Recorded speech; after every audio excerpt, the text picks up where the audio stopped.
They don't want to face the issue of, I need to man. learn how to talk to my partner better. I don't want to have to fix my tone. Why do I have to watch what I say? Because that's what an adult does. We can't just think it's okay, especially with our partners, to speak however we want, because what people are not realizing is, I think you gotta have a dream. The School of Greatness. Really? Yeah. Please welcome Lewis Howes. Biggest question I think a lot of people have right now is why do people have such a hard time these days finding love during these times? Why is it so hard? well, now when we say during these times, are we talking about pandemic times as well? Or Talking we about just everything, everything. Social media, pandemic, millions of options out there. Hard to focus on all these different challenges. Now, you know what? I want to start with the social media. I used to be someone that said, you know what? Social media is not the problem. It's people. Social media simply exposes the issue, which I still believe that. But I have come to a place of seeing how evil social media can be, how much damage it can cause in people's relationships, but not just simply the negativity it pours into people's relationships, but the expectations now that it sets in different ways for people. Like you have men who are forgetting what an average woman looks like because they're looking at IG models all day. Wow. All right. You have women forgetting that, you know, not every guy has $1 million and can shower you with a ridiculous amount of gifts. They're seeing this luxury life being lived. Now, of course, everyone doesn't fall for that, Right. but a lot of people are. And I do think it's impacting people's ability to appreciate relationships and different levels of how we engage with each other compared to what it used to be. It's so different now. In a relationship between a man and a woman, what is the biggest problem that you see today that women face that are holding them back from staying in a healthy relationship? And what's the biggest problem that men are faced with and them being happy with their partner if they're in a relationship? So I always talk about healing. And I do believe that healing is the number one biggest issue. But I want to take a different angle here. I think that another huge issue that both men and women are facing from women's standpoint is really understanding that men are different in how we think, how we behave, how we're overall wired. And the same thing goes for for men. So essentially, men lacking an understanding of the emotional state or the emotional side of women and not knowing how to tap into that or navigate through that. Whereas she also struggles with trying to navigate through his logical side and how he goes about things. And that disconnect, because both sides are expecting the other to understand them where they are, all right? And they're not trying to understand the other person. And so we get caught up in our own feelings, our own perceptions of things, and that creates this huge fight, this huge battle, rather than really learning how the other side operates. This is going to be an oversimplified question, a response that you have, because each person is unique. But I want you to fill in the blank. If a woman understood X about a man, they would be happy in their relationship. The simplicity of a man, they would be happy. If a woman understood the simplicity of a man, Yes. they would be happy in their relationship. Yes. They would They have would be less happier. stress, they would have less arguments, they would Yes. have less pain, suffering. Yes, What does it mean to be the simplicity of a man? So there's a few things. One, a lot of women overthink and overanalyze in their relationships. And so a simple example I gave in one of my videos is like, let's say a guy ask the man, what do you want for your birthday? And he says, listen, let's just watch a movie together, have some pizza, drink some liquor, I'm good. Have some sex, that's all I need for the night. And the woman thinks, let me get him a wallet. He's like, no, I didn't ask for that. Exactly. Like, it's so simple. He's telling you exactly what he wants. The words coming out of his mouth it's what he means. The problem is so many women have been conditioned to dealing with liars and manipulators, dealing with men who are playing games, that when they are with a good man who's being forthcoming and honest, they don't know how to take that. And also because women are they're in the details, all right? So they are going to see what you need. They're going to analyze and say, okay, I can get this for him. They're more thoughtful in their approach. They go deeper, which is why they become so frustrated with us, because we don't. When we don't understand that when they said, I'm okay, that they really weren't okay, that bothers them. When they told us we don't want anything for Valentine's Day, but they really wanted something and we didn't get that, that bothers them, because it's like, why aren't we looking deeper? Why aren't we learning them and being more in tune with them? Because that's how they are with us. And so again, it's a disconnect of we operate very differently. But if they would just understand, we're very simple. And the man who wants to be with you, who wants to love you, is being very plain and clear. If you would just honor and accept that, it would make things so much easier. And if a man knew X about a woman, they would have a happy life. What's the right word? It really goes back to understand that her emotions, I'm trying to find the right way to phrase this, but it's really understanding the emotional side of the woman. And what I mean by that is, again, if you're with a woman, let's say you guys are walking down the street, and she says, I don't feel safe right now, all right? To a man, we may analyze the area and say, well, there's nothing of danger here. What's your problem? You're crazy. No, don't do that. If she says, I don't feel safe, you have to understand how she feels. That's her emotion right now. And her emotion is reality to her. She may not be able to explain it. It may be something within her spirit. But as men, we make a mistake of dismissing it because it doesn't line up with our logic. And now it's, you're crazy, you're this, you're that, rather than no. Try to understand she's feeling like this for a reason. And even if we can't always explain it, honor it. Now, the man's concern is, well, now she can manipulate you and play you, because even when it doesn't make any sense, she can say, I feel this way. But if you're with a good woman and she's been good to you in every other way, why question that she's playing games now? Give her the benefit of the doubt. So I think if we would just learn to embrace what her emotions are at the moment, we would be able to have more peace. Because again, a lot of fights come from you're trying to force your logic onto her. She's trying to tell you how she feels right now. Right. And it's like this. No, meet her where she's feeling right now. Acknowledge that. Say, okay, you know what? I understand it. Let's handle it from that perspective. Why is it so hard for let's talk about men in this situation, to acknowledge someone's feelings when in the man's mind, you might be acting crazy. These feelings are irrational. Why would I acknowledge irrational feelings when there's nothing to be afraid of in this moment? If that's what a man is feeling, how do they get out of that space and say, okay, this is irrational. In my mind, maybe this does seem crazy because I don't feel this personally. How does a man learn to connect on that level so that they feel safe in that moment, even if it is irrational? So 3 things. It's going to be awareness. Why did I just lose my train of thought for the second one? Awareness, yep. Awareness, I'm missing the second one. And then communication at times when things are not chaotic. All right. So the problem is you can't be trying to have this full deep discussion at this. If you feel like she's being irrational, if you feel like this is not making any sense, now you're trying to have this deeper discussion that maybe she's not ready to have at the moment. All right. She's feeling all over the place. Who knows what's triggering her right now? Wait till things are calm. And now let's revisit what happened the other day. Don't fix it when it's chaotic. Exactly. It's almost like, sometimes a woman doesn't want you to fix it. She wants you to listen and acknowledge how she feels. And so we can revisit it at a different time, but in that time, she needs you to embrace where she's at emotionally. What if the man's just like, it doesn't make sense?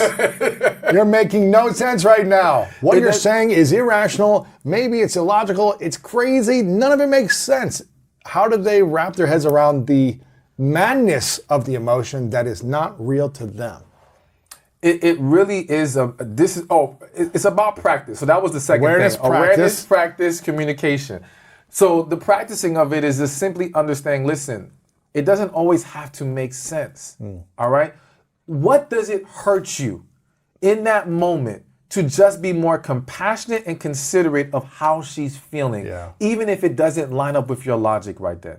You know what I'm saying? And again, we can revisit this and use it as a moment to now learn more about each other. But right now is not the time. So tomorrow, 3 days later, we can say, hey, listen, you know that time when we were walking down the street and you were afraid, nothing was around?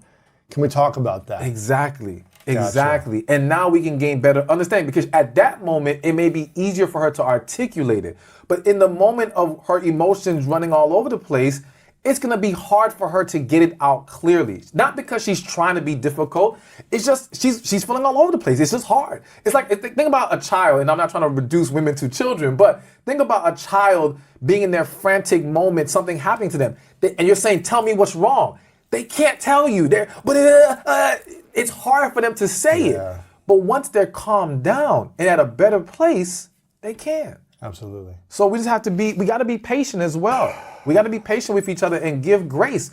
We're going to have moments where, it may not make sense. But again, overall, if you're with a good woman, why act like she's being difficult or evil right now? Absolutely. You know? There's a lot of good women. Speaking of good women, there's a lot of good women out there that are friends of mine who are single. And they've been single for years. Okay. I'm thinking of a few of them specifically in my mind. So I'm going to speak to these women's archetype, because I think there's a lot of women like this out there. They've been single they've been dating, but they haven't been in a committed long-term relationship for a while. Good women. They make their own money, they're independent, they're kind, they're compassionate, they're loving, they've got their own vision, but they're struggling in finding the right guy who will commit. What do you think is missing from those women? Or is this a timing thing? Maybe it's like, hey, you've been trying this for 8-10 years and you haven't found someone. Maybe it's still timing. Maybe they haven't showed up in your life yet.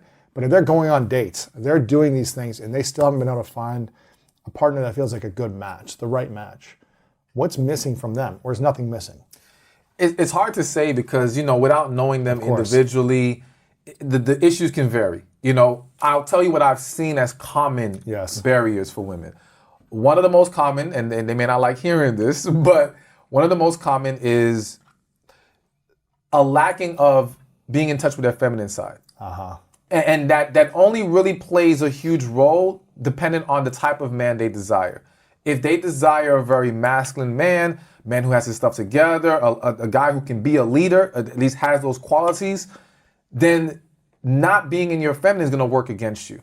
You're going to come across more difficult. You're not going to come across as someone that's peaceful. And again, I think every man who has stuff going on for himself can say what he needs almost most importantly, or at least near the top, is peace. Every man needs peace. Oh man, I've been saying that my whole life. Peace. And so if he does not view you in that way, because again, you project more masculine energy, you project more resistance, more of a difficult nature, he's not gonna, you could be the most beautiful, amazing woman. It's like, and he may want to sleep with you, but he's not gonna want to take you serious or marry you. So that can be one problem. Another thing can be timing. It's a lot of times is, we have to understand everything doesn't happen tomorrow. There is a process to this. But in that timing, what's important is that you don't drag on with the wrong men. Yes. A lot of women reduce their time or reduce their window of opportunity staying with the wrong guys, dating even the wrong guys. So it doesn't have to be a committed relationship. It could just be you're dating and getting to know each other, but you knew after a couple days that he wasn't it. And yet you're still letting it continue. And even though you're not fully committed in this relationship as an official boyfriend, girlfriend, you're emotionally invested. And your ability to now be available to someone else is severely hindered. So you're not going to be able to meet that great guy, or that great guy may come across you, hear that you're dating this guy and say, I'm not even going to bother with that. Yeah. And so that hurts you. So timing is it, but you have to make sure you're leaving yourself available. Here's a question. Do we stay in relationships longer when we haven't fully healed the past? Hell yes.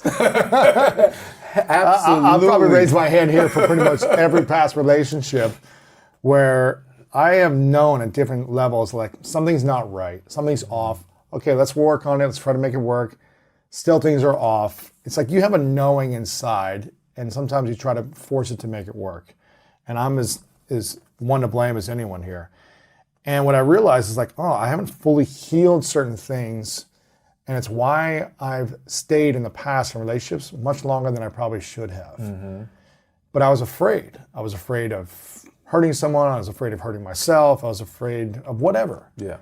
And when I started to learn that, like, this is something you talked about over and over, that the healing process is the key process to build a foundation for the potential for a great relationship, for something to flourish. Yes. You want to have, the dream is to have a rainforest of an environment in your relationship where things can grow, things can flourish. There's green trees around you. There's waterfalls. Not an environment of a desert where things go to die in the relationship. Yes.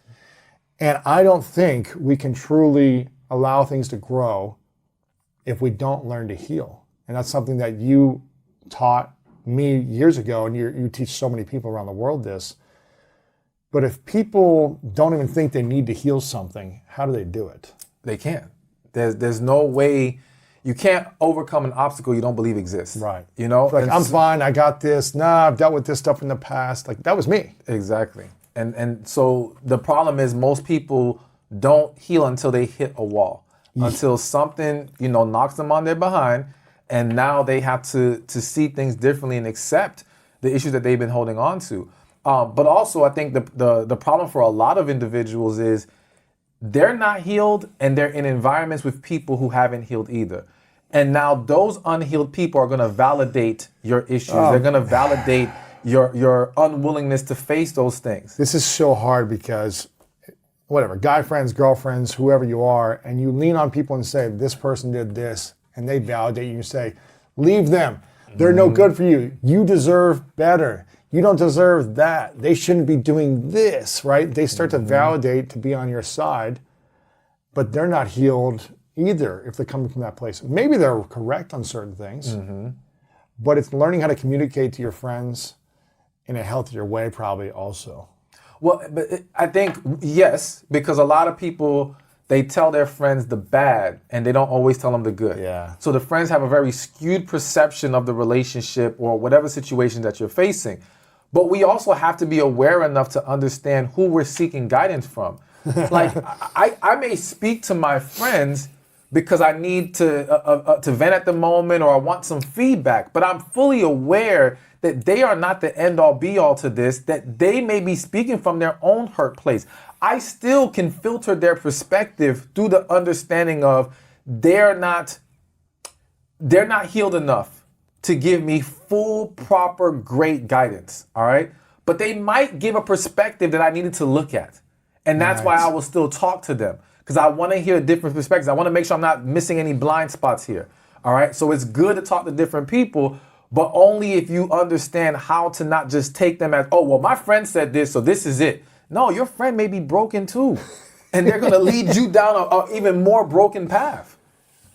Exactly. So the conversations you have with some people, they're not healed and they're not helping you fully because they're validating something that you don't need to hear necessarily. Absolutely. Maybe some of it is right, but not all of it. And not to mention, it can happen in other ways as far as, like, I've seen people where the friend was in a toxic relationship that they were unwilling to leave. So now when their other friend came to them about their toxic relationship, give them a chance. Cheating happens in every relationship. They'll come up with all these validations to stay because they can't look themselves in the mirror and tell themselves to walk away. So how are they going to tell you to do it? So all right? hard. Now, some people can do that. Some people can still tell you opposite of what they're going to actually are willing to do. But a lot of people, unconsciously or subconsciously, are trying to validate how they would handle things or how they have handled things, all right? So if it's I would leave because someone called me out my name one time, then I have to tell you that you got to leave for that reason. Right. I can't tell you to be considerate of, well, maybe it was a mistake, maybe this can be fixed. Oh, no, because I drew that line, you need to draw that line.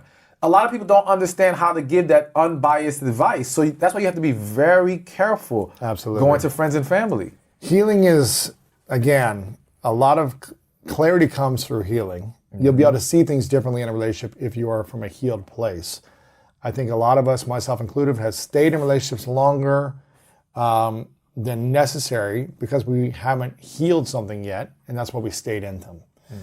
So would you say that people who have healed and addressed the past, the traumas of the past, the pains of the past, are much quicker to get out of a dating situation when they realize, oh, this isn't for me. Like, I thought it was going to work out, but I don't need to keep trying for months and years to try to make it work. It's not working. I'm willing to walk away. Would you say people healed are able to do that better? Absolutely. Yeah. Basically, the more healed you become, or when you have become healed, your willingness or ability to tolerate toxic energy is diminished. You don't know how to operate or how to stay in those environments any longer, because now you see things so much clearer. It's almost like if you were to detox your body and start to eat healthy. Now you go back to eating some fast food and it will destroy your stomach. Yeah. So your willingness to eat that bad food is no longer there, or at least it's diminished, because now your body knows what healthy feels like. Ooh. All right? So emotionally, once you get to a healthy place and you know what healthy is, you can't tolerate dysfunction as much anymore. You can't tolerate someone who does not want to face their issues. You know, it reminds me right now real quick of even when it comes to business. Or you know what, even when it comes to fitness, a lot of people, once they've achieved great success or once they've achieved getting that body they always wanted, they look at those who do not have differently. Before, they may have been in that pool of people that said, my circumstances, there's nothing I can do, it's too hard. But once you've achieved it and you knew what work it took to get there, now it's like, no, you're just unwilling. You don't have enough desire to push past the obstacles to get the results you're looking for. And so again, when you become healthy, your willingness to tolerate this person just can't get past their issues. It's like, no, because I got past mine. Right. I know Right, what right. it takes. I know you can get there if you're willing. But so many are not willing. Let's say you got in a relationship, you got married, you've been committed for a while, and neither of you have healed. But then one of you decides, you know what, this isn't working. I gotta heal the pain from the past. They go on that journey, they get relief, they find peace in their heart, they're not triggered, whatever it is. They've started and have continually been on the healing process. But the other person continues to be in their own traumatic past experiences. What if they're not willing to heal? Would you recommend, is that relationship able to work still? Are you able to find ways to say, well, we still love each other and we have a lot of chemistry and connection most of the time? What would you say about that? If the other person's unwilling to heal? I hate to say this, but I have to be honest. Yeah. All right?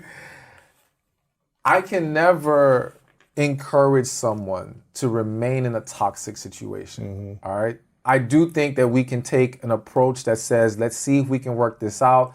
Let's give them a little bit of grace here. And the main thing is, can we achieve progress? All right? Rome isn't built in a day. And if we've been behaving or we've been tolerating this dysfunction for so many years, we can't expect it to be perfect tomorrow. But are you willing to at least start to walk on that path and make progress? Though I don't want to encourage divorce, I cannot feel comfortable telling people to stay trapped in a marriage with someone who doesn't want to face their issues. Right. If you have freed yourself from that, you have healed, they've got to be willing to make a move. And here's the problem. People are afraid to heal, or people are afraid to face the issues that requires them to heal, all right? Because you have to, it's like, I remember a quote, and I'm probably saying it wrong. To heal, you have to face the pain, or you have to dive into the pain, something like that, all right? So people understand it's painful to go and revisit your past. It's painful to let those emotions you've suppressed all these years come back out. And so now your fear of healing or facing the process of healing is greater than your fear of losing this person, all right? And they think because you're married to them, you're not going anywhere. You're stuck for life. Exactly. So for that reason, that's not enough incentive to face their fear of facing their issues. Wow. The only thing that may get them to do it is the threat of divorce. Wow. Or is the actual divorce happening? Again, it's not that I want it to get to that point. I hope and pray everyone can avoid that. But the reality is some people won't get it together until there's a real consequence on the table. And that will be divorce in that situation. So, okay, let's say someone's like, you know what? I feel like I'm good. It's never been about me. It's been about everyone else. It's their problems that why the relationship doesn't work out. Hold on, I gotta stop you real quick. Yes. Because this is like hitting my spirit. I gotta say Give it to me. The other thing to consider is that some people will never change. They will never heal. And the reality is that the person you're with is the wrong person. And the only reason you got with them is because you were broken. Had you not been damaged in the first place, Zing. you may not be with this individual. Because you wouldn't have chose someone like this if you were coming from a healed place. Exactly. And if you were healed, you would have been your true self. Your true self may not have aligned with this individual. Now, I'm not saying that there aren't circumstances where people still end up with the right person when they were both not healed. I do think that's possible to happen. But a lot of people, I would argue the majority, because I always say if you're not healed, you are 99% likely to choose the wrong person. So I do still strongly believe that the majority of people are with the wrong individual. And that's marriage, relationship, whatever. Because that brokenness, that damage attracted something else that was broken. and allowed you to tolerate it. Or it allowed you to feel safer in that environment. Wow. Here's the thing that people don't realize. When you have not healed, if you were to get with a healthy person, it would essentially demand of you from the jump to basically heal or step your game up. And again, people are afraid to face their issues. So to get with another broken person, subconsciously, it validates me staying broken. It validates me not having to face my issues because now we all have issues. You see, as long as we all have issues, I don't have to face mine. But if you have corrected yours, how can I validate my own? Wow. What's your issues? My issues? The coach always has an issue somewhere. What's your biggest fear or insecurities around being in a relationship or finding the right person or dating or? So, okay, I'll say fear. And I'm being very transparent. I've never said this anywhere else. All right? I know you haven't. Your biggest fear? My biggest fear has been, can I remain focused and fulfilled in the relationship long-term past a certain time? Meaning, okay, I have no doubts 5 years in, 10 years in, I'm still good. But when it hits year 15, this is different. And again, it's because of, one, I think a lot of people, the issue that we have, is specifically even with monogamy. Not saying that I'm going to be going out there cheating, but I always say the issue with monogamy is that people struggle to maintain monogamy. Mm-hmm. And we struggle to maintain monogamy because we don't maintain who we fell in love with. All right? What do you mean by that? Meaning that person that I brought you and you brought to me that made us feel like this is it. It's different. It's different now. The thing is, though, it can be maintained if it's the true you. Problem is a lot of people aren't being their true self from the jump. Right. So that creates a difference right there. Also, is there a willingness to grow together? Mm-hmm. And that needs communication. That means connection has to be there. A lot of people have not gotten with that person they have a connection with. So this is where, for me, there's fear, but there's peace in knowing that I do believe if I'm willing to do my part to maintain who she falls in love with, all right? Whoever that woman is, when that day happens, I'm willing to do that. And that goes spiritually, mentally, physically. I have no problem sticking to the recipe that worked. And I'm confident in one end because I say, you know what? I believe in connection. And I believe that that's the missing ingredient. When I look at these relationships that have failed and haven't made it past that 10-year, 15-year mark, I do think that the reason is connection was not there in most cases. So chemistry was there. Chemistry may have been there at one point. First, compatibility? Yes. Compatibility based on what they were presenting at one point may have been there. But again, was it true compatibility if they weren't being their true self? And if they had not found their true self yet? But connection was not there.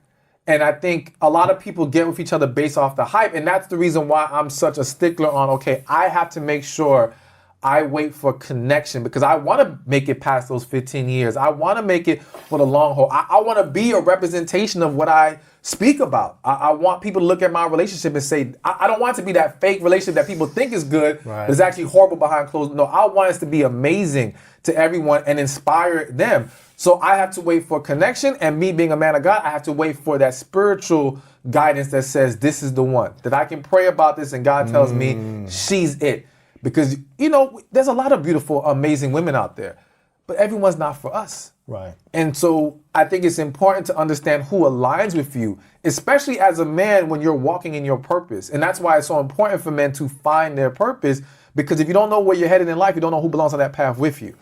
So you've got to make sure that you know yourself, you know the direction you're walking in, and now you can see what woman can align with you, and you guys can walk together as a unit and make it something amazing. What's your definition of chemistry, connection, and compatibility? All right, so chemistry to me is the art of getting along, flowing with each other. All right, chemistry can be created, it can be destroyed. Think about it from a team sports perspective. You can put players together and they have to build team chemistry. So through repetition, through practice, they can get to a point of having chemistry. Yes, some people have instant chemistry, all right? But just as it was instant, it can also be broken. Instantly. Exactly. Yeah. You know, we can start to not get along and not flow with each other very easily. Things can get in the way. And again, this happens even in team sports or even in the corporate arena where you have team building exercises, but then things happen that destroy the structure of the business. Absolutely. So that's chemistry. That's chemistry. How important is chemistry? It is still very important. It is not the most important. And I say that to mean chemistry has to be in every relationship for it to work and flourish. But it does not set the stage for everything else. All right? Connection sets the stage for everything else. So basically, if you have connection, you will be able to have chemistry and compatibility. But now let's talk about compatibility.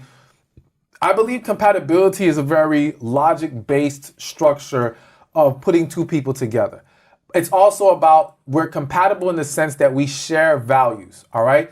So again, you can meet someone that you are quote unquote compatible with. You guys share similar values. You guys come from even maybe the same kind of cultures. There could be a lot of things that make you guys compatible on paper. But what is real compatibility? Well, to me, that is real compatibility, so to speak, is that yes, you guys on paper are a good fit, all right? And you guys should work. But again, without connection, it won't matter. So I would argue that a lot of marriages, let's even talk about arranged marriages, some of them were built on compatibility. Well, this person came from the right family, so we like this. They have a good job, they have a good education, they would be a good fit here. They share the same values. But when those two people are really alone with each other, it doesn't always hit, which is why if you go on an online dating site, it can match two people together that are compatible on paper. Interesting. But in person, it doesn't always play out the same. Because what is missing? The chemistry, or more importantly, the connection. And sometimes we might be tricked. Oh, we feel this spark of chemistry, but you may not have connection. Is that true? Absolutely. Absolutely. So you might say, oh, we're compatible on paper, everything. We have the same values. We want the same things for our life and marriage and kids and where our family's going to be. We have compatibility. We have chemistry. There's some type of spark here. I feel like, ooh, there's a little something down here that makes me feel and like we get special. along and we know how to flow with each other. It's amazing. But you're saying if we can't find true connection, or if there isn't connection, can connection be created? No, and so that's the huge distinction to me with connection. Connection cannot be created, nor can it be destroyed. It's either there or it's not. Wow. There's nothing you can do to build connection. You can build a stronger bond. You can create a stronger attachment to each other, but that still doesn't mean connection is there. And you see this play out in situations where you have people who could meet each other right now, have this amazing connection. Something happens where they fall apart. They come back together years later, 10, 20 years later, and it's like they never stop talking. It just falls right back into place. It's connection. It's a deeper thing that's occurring there. To me, connection is your spirit recognizing its match. It is something that is happening beneath the surface, all right? Which is why many people who have felt connection, you can't always explain it. Connection does not always line up with the logic of compatibility. It's not always, oh, well, it makes sense because of this. No. It's just there. You just feel something with this person. You feel drawn to them. It's so much deeper than anything you've ever felt. And consider this. You can be compatible with tons of people. You can have chemistry with tons of people. You do not feel connection with a bunch of people. Period. If we were to survey people who have felt a connection in their life, you'd be lucky to find many who can say 2 times. Wow. The majority will say it's a one-time occurrence that has happened to them. All right? And being able to have that again, it's very difficult. Now, I don't want anyone listening to be discouraged if they did not end up with the person they had a connection with. I'm not saying it's impossible for it to happen a second time, but I will say that if you surveyed people, you would have a hard time finding that many people that said it happened twice. When does someone know it's connection and not chemistry? Because I feel like you might be tricked. We have this incredible connection. We understand each other. We get each other. I can't explain it, but I feel something. That feeling might be also chemistry at the same time, right? Yes. It might be masking Yes. if it's really connection or chemistry. So how do you know if it's true connection over, man, there's this desire, connection, attraction, all these things happening at once? One, can you truly be yourself with this person? That's big. All right? Because again, a lot of people, they go on these dates, they're bringing their representative, and the chemistry happens on a surface level with the representatives that both sides are bringing. But when you actually show your true self, now what happens? And a lot of people have not done that with their partner or the person that they're getting to know. So again, you're falling into the hype of the chemistry or the compatibility, but you're not discovering true connection being there. So you got to be able to be yourself, because real connection loves you at the core. All right? You can show me all the parts of you. I still want you. All right? Number two is, can we enjoy each other with no distractions? All right? Again, what people fail to understand, and this can happen with chemistry, is that we're bonding based off of the activity or the things in our environment. Meaning, all right, we love going out together and we do all these fun stuff and we're doing all these things. And that's great, all right? We know how to have fun together. But can we be alone in a room, no TV, no distraction, no phone, just us, and still love being with each other? A lot of people can't say that. A lot of people are only able to be in their relationship and tolerate their partner, and I use that word strongly, tolerate their partner, because they have enough distractions in their life. They have kids, they have work, they have all these other things going on. TV, video games, man caves, whatever. Exactly. All these things that pull them away from their partner, that doesn't allow them to face the fact that, no, you really don't like each other at their core. Man. And so that is a huge sign of connection. That's why, like, one thing I suggested in one of my books was go on a road trip. And it's just a random suggestion, but go on a road trip for at least 6 hours, no phone, no distraction, just you and them talking. Will you still be happy after those 6 hours? A lot of people can't make it that far in a car ride with their partner. All right? A lot of people cannot be in a room alone with their partner and nothing else to take their attention. So you gotta really push those boundaries to see, what do we really have here, if this is really gonna be called a connection. Right. And your fear is, are you able to grow together after 10, 15 years? Is that one of the main things? It's you know, it's hard to, you know, you never can look that far ahead, you know, and we don't know what's in store. May not be here tomorrow. Exactly. It's a concern of, can we still give that same energy? And it's both sides, because again, I'm not saying I'm not perfect. So even though I'm confident that I could do it, what if there's something that throws me off? You know, it's just that, yes, as time goes on, there's that test of really putting your best foot and bringing that same energy that you brought in the beginning. Now, again, I think I'm holding myself to a higher standard than I think most people do, because I think that a lot of people's mentality is, well, things change. Things are gonna be different. It's okay. So what? You don't go out as much anymore. People think like this, but they don't realize that's why your relationship is deteriorating. Right. I don't want a deteriorated relationship. So when I think about, yes, can I be with someone past 10, 15 years if I accept a level of mediocrity? Of course.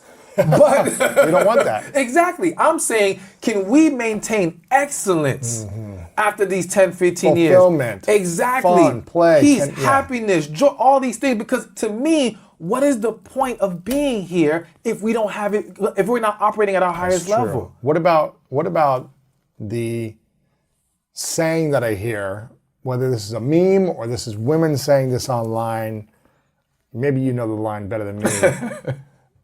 If he can't accept me at my worst, he doesn't deserve me at my best. I hate that line.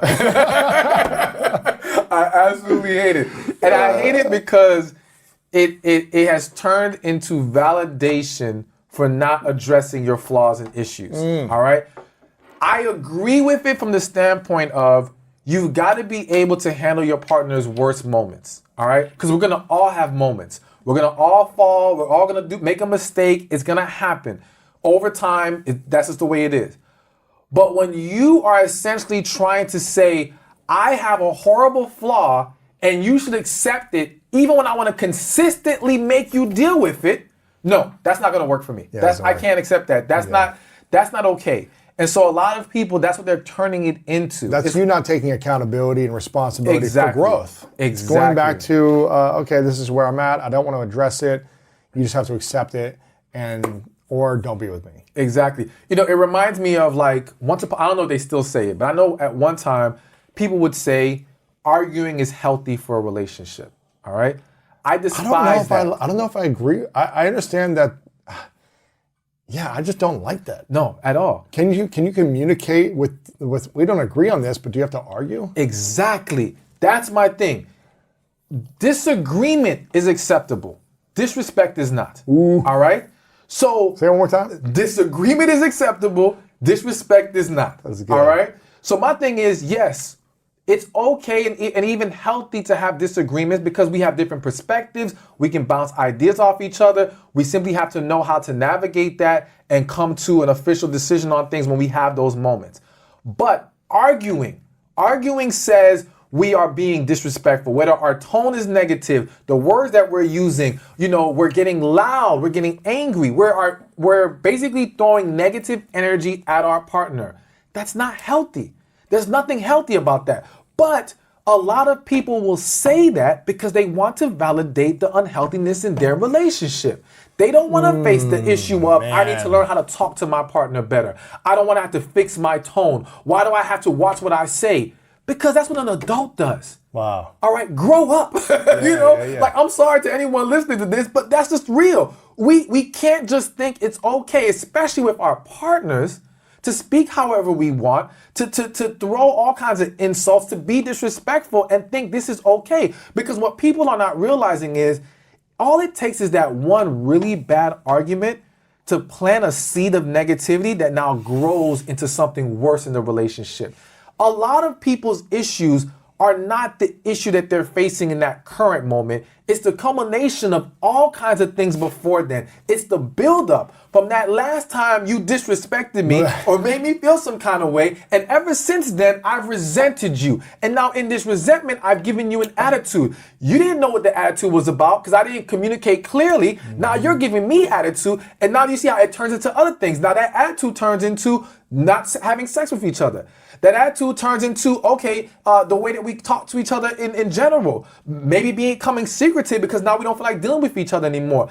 And what you don't realize is it started from disrespectful arguing. Wow. All right? It can also start from some other stuff.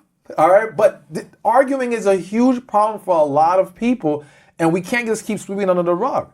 So going back to your point about the whole take me at my worst, yes, worst moment. You can have a moment. Always like this. Yeah, and once in a while, a good attitude. Exactly. Consistent negative behavior has to be addressed and corrected. So arguments are disrespect, but disagreements is okay. Is that what you said? Yeah, disagreement is acceptable. Disrespect is not. Yes. So you can always disagree, and you can agree to not agree. Yeah. Or you can, is that right? Agree to disagree. Yeah, agree to disagree. But what I'm hearing you say is that arguing, saying what's on your mind in an angry, aggressive way, tearing down a partner is never going to do anything good for someone. Exactly. People have to understand, whenever someone feels attacked, they will defend themselves. Even if they know they're wrong, even if the point you're making is actually solid, the way you're coming at them negates their ability to receive it. That's why even me as a speaker, my focus has been, do I want to be heard or do I want people to receive my message? All right? If I want to be heard, I can speak however I want. I can be blatant with the insults. I can cut people down. I can just make jokes of everybody's situation because it's just entertainment. I just want to be heard. But no, I want people to receive it. And if I want people to receive it, I have to be more considerate, more compassionate. I have to check my tone. I have to be careful with my words. And that's why if people watch my videos, they'll see I try to be very careful with my words because I want you to receive what I'm saying. So if we're in a relationship, we have to take that approach. If you want them to hear you, be mindful of how you're talking to them. Why is this so hard for people? Because again, they don't want to face or they don't want to do the work of correction. All right. And the work of correction can entail the healing and again, facing those issues.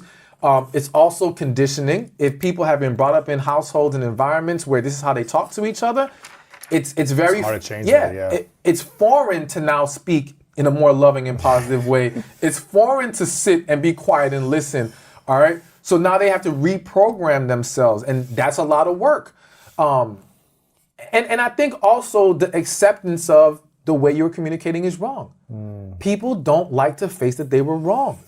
They don't want to have to accept that. So it's no, I have to dig an even deeper hole and stick with this whole negative approach of how I do things because no, there's nothing wrong with this. Or I see other people do it, but they're fine. No, they're not fine.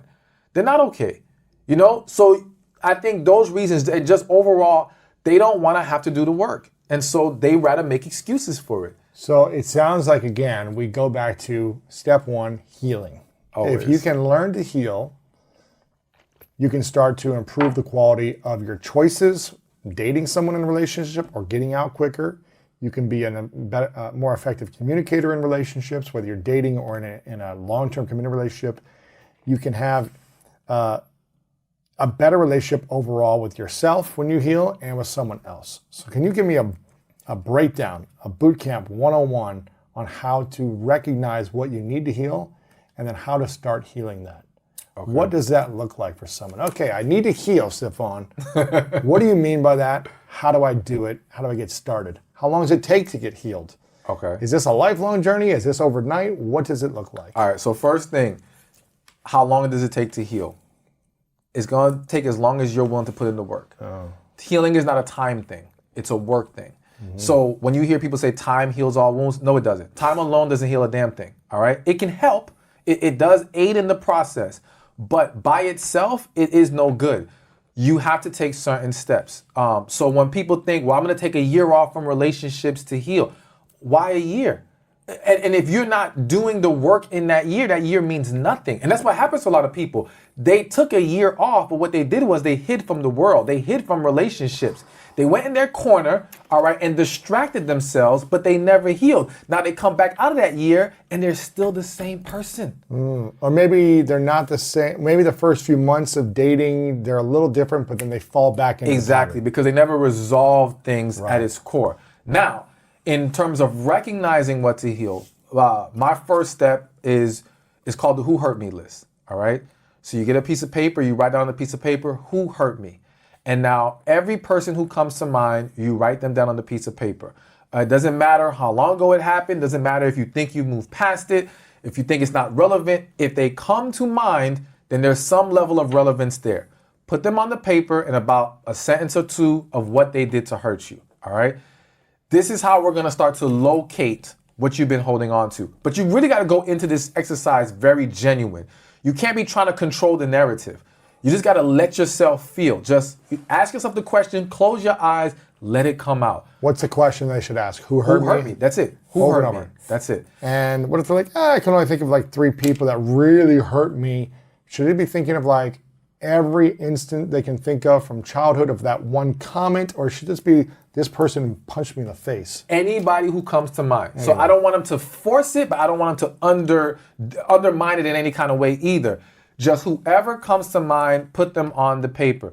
Because even if there's a situation where you forgot somebody, if we tackle the big one, you're not going to be able to escape the big ones. The big ones are going to come out. They're going to come to mind. Right. If we can tackle those, then that might set the stage where everything else gets taken care of naturally. Sure. All right? Because now your awareness is going to be there, and your level of healing will allow you to see things differently. Because really the big ones might be the ones that cause the most pain, and if you heal that, the other ones are just a pattern of the pain. Exactly. Yeah. And you will also start to perceive those situations differently once you've healed from the bigger ones. Okay, so that's step one. Take a piece of paper, write it out.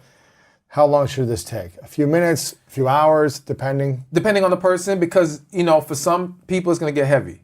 It's going to get heavy, and that might cause them to want to pause and take a step back. But I would encourage them, do not like walk away from it completely. Stick to it. But it can be as quick as a few minutes. Maybe it takes an hour because they may get emotional in the process. But just don't run from it. But just do it. Don't even worry about the time. Just do it. Okay. Step 1. Step 2. Step 2. So step 2, I'm gonna lay this out. I usually don't lay it out, but you know what? I feel like I gotta do it today. Bring it. I gotta do it today. So step 2 is we gotta get things off our chest. All right. Okay. And this is where we do the letter writing process. So there's 2 parts to the letter, or 2 drafts. The first draft is the most important. This is where we're gonna have essentially an emotional detox. We gotta get everything out. So let's say on the list is your mother. I always bring up mothers because so many people have mommy issues, but the world only wants to talk about daddy issues. Ooh. All right.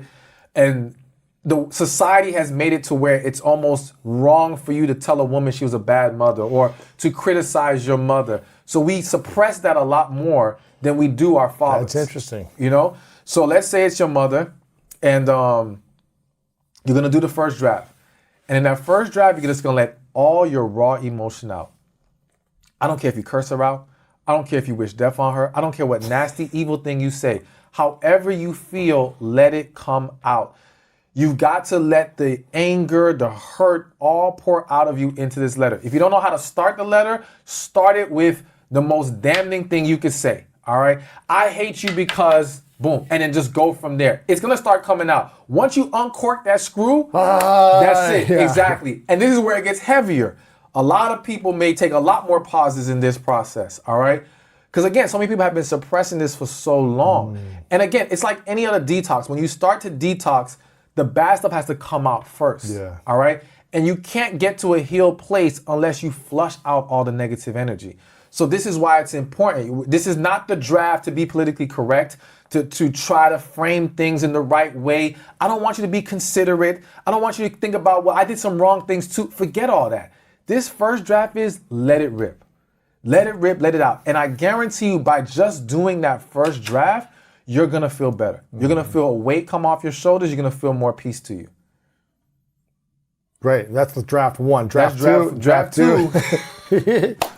So draft 2 is essentially now, I always tell people, all right, you finish draft 1, pray, meditate, whatever you got to do, just get to a kind of level place mentally. Calm, all right? yeah. Calm. And now read the letter to yourself as if you were them. Oh. Okay? And now, so put yourself in their shoes, and anything that now comes off as attacking, condescending, blatantly insulting, you're going to change it. You're not changing the message. You're just changing your delivery of the message, all right? And the importance behind this is twofold. One, we talked about it earlier. People don't know how to communicate without being negative. Their tone, their delivery is horrible. So this letter is going to help you learn how to take your negative emotions and thoughts and now turn it and reword it into a much more loving, positive message. Now, loving positive does not mean you won't say some things that aren't hurtful to them or a hard pill for them to swallow. There's just a difference between lashing out and expressing how you feel. Saying, this is how you impacted my life. This is how I perceive things, rather than you're this, you're that, you're this. That's the first draft. But the second draft is just, you're just changing your delivery of the message. So by the end of it, you have fully expressed yourself, but in a more calm, loving manner. This is going to allow, one, it's going to teach you how to be better in your communication. Interesting. But also, and this is the part people aren't going to like, and I won't go too deep into this part. For those who may have to send it, and I would just suggest getting the book to see if they got to send it or not, all right? Because it breaks all of this down. But for those who do have to send it, it's going to give you a much greater chance of great things to come from that letter. Not that that's the focus of the letter. The focus of the letter is for your healing. So I don't care if you did send it and they never responded. I don't care if you sent it and they rejected everything you said in it. Because the purpose is your release of all those emotions, all right? And you've got to embrace forgiveness. And forgiveness is another piece of this healing puzzle. Forgiving them and forgiving yourself as well. That's the real focus. But I have seen amazing things happen because of these letters. Really? Yes. From people receiving them. Yes. I've seen... So these are not letters that you send out that say, you're horrible, you ruined my life. That's not draft 1. You're sending out draft 2, which is more of a place of this is how this scenario impacted me. Yeah, this is how You're you made me feel. It's more of a responsibility as well. How it made me feel is that I'm hearing you say. Absolutely, yeah, because it's very different to accuse someone and attack someone versus saying, but this is how I received it. Right. Whether you're right or wrong. Exactly. Because also understand this. Hurt people. And some people might reject that because they say, well, I'm hurt and I never hurt nobody. That's a lie. Whether you realize it or not, you have hurt people. One example I'll give that comes to mind, let's say you're a woman or a man and you were hurt in your last relationship and now you've become guarded. Now to you, you're still operating as a loving human being, but what you don't realize is your guardedness is still hurting either the potential partner or someone that you do get with because you're unwilling to give them your whole heart. Wow. All right? So you still You're not them. attacking them, maybe you're not punching them or cheating on them, but you're holding back. Exactly. Wow. And you're still undermining the relationship. So you're still hurting them and you're hurting yourself because you're not allowing yourself to experience the full greatness of it because you won't fully dive in because you're scared and you're guarded and that has to be fixed. But going back to the original point I want to make is in that same mode, the hurt person does not always realize how much they're hurting you. We have to understand that damaged individuals are operating from a very selfish mindset. It's I'm protecting myself. Think about the person who is overly critical of everyone else. They're always criticizing. They're not doing it because their intention is to hurt others. They're doing it because they want to keep the spotlight off of them and to protect themselves from criticism. So I'm going to hit you before you hit me. Dang. All right? So again, a lot of our parents, the things that they did not understand. And even if they had some semblance of an idea, they're so caught up in their own feelings, they're blinded by it. So a lot of times this letter basically takes the blinders off. When you do it in that loving manner, because like I said earlier, do you want to be heard or do you want them to receive the message? The yelling, the screaming, the lashing out, they heard that because you may have done that with them in the past, but they never received you in that moment.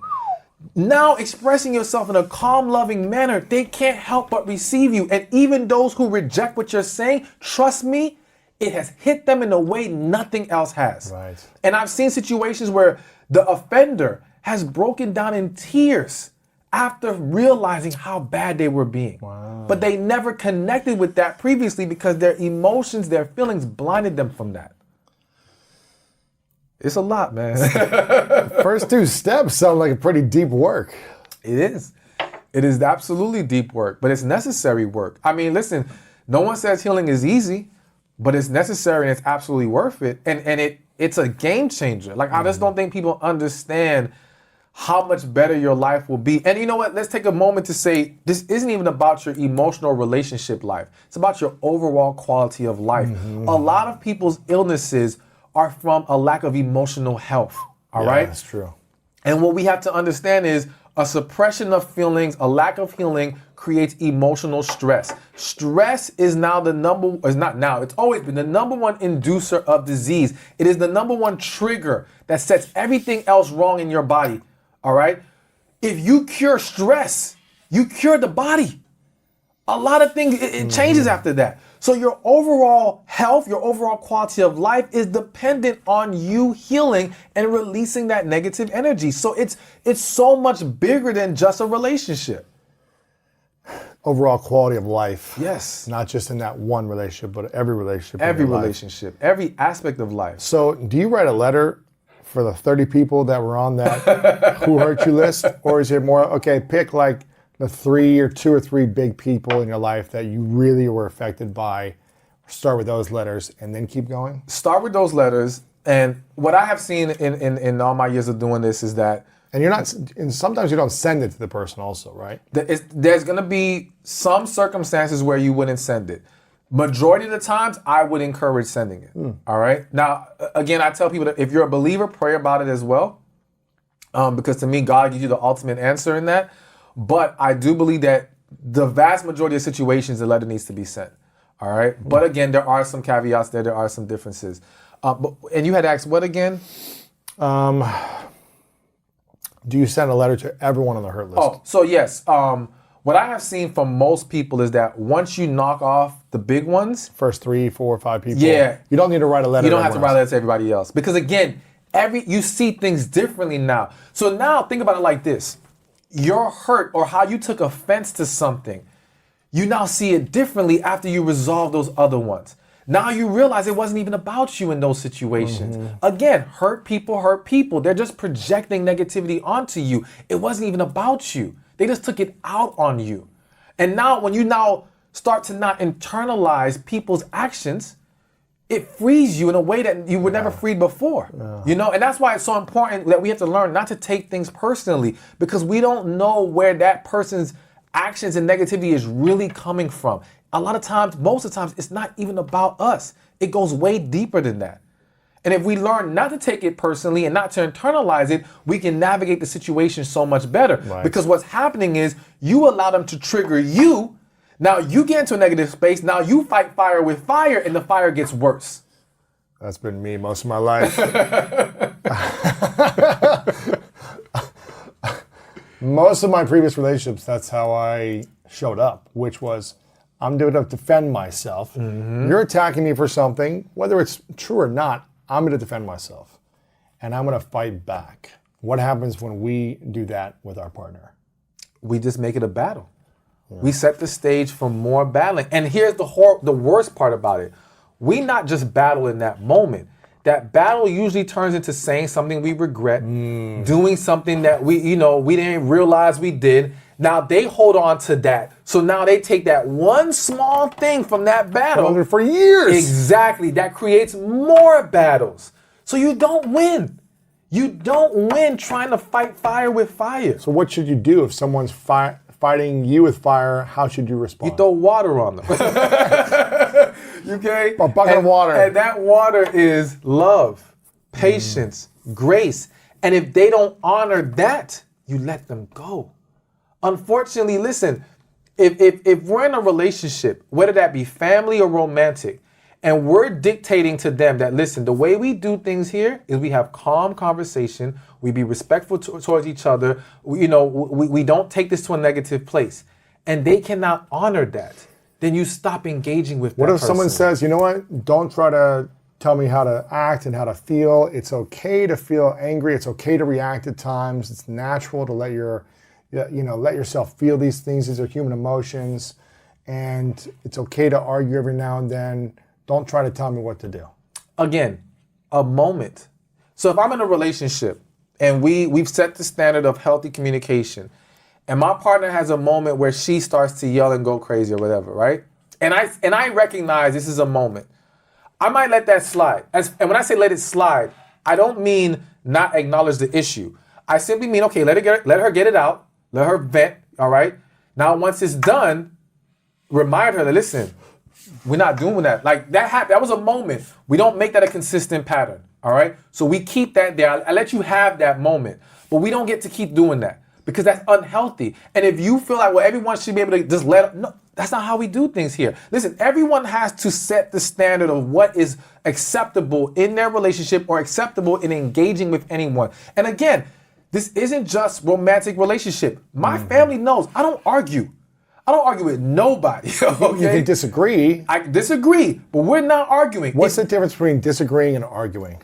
Again, disagreeing is simply respectfully, calmly, and when I say calmly, we can get passionate, but we don't get disrespectful, we don't get negative or toxic, and we simply state our opposing belief to Don't have something. an attitude that you're wrong and bad. How could you think that? Exactly. Now, again, that takes a lot of practice. It takes a lot of work depending on how you've grown up and what you've engaged in, but that has to be the goal. And it's not so hard if we just practice and stick to practicing it. Like, we can't just keep making excuses for being all over the place and acting out of character. No, we have to set a certain standard, and we have to adhere to that standard. All right, and if you can't, okay, then we can't keep talking. End of story. Like, I'm not gonna entertain, like, even in social media, if someone leaves a negative comment, I'm not answering that. For what? I can recognize who are the people that just want to go back and forth with you. I'm not going to do that. I'm not arguing with you. I will state my case. You either take it or you don't. Right. That's it. Yeah. Speak your truth and leave it at that. What would be let's say, okay, I did step one, I wrote the list, I started writing letters, I sent some of these letters out, but I'm still feeling triggered.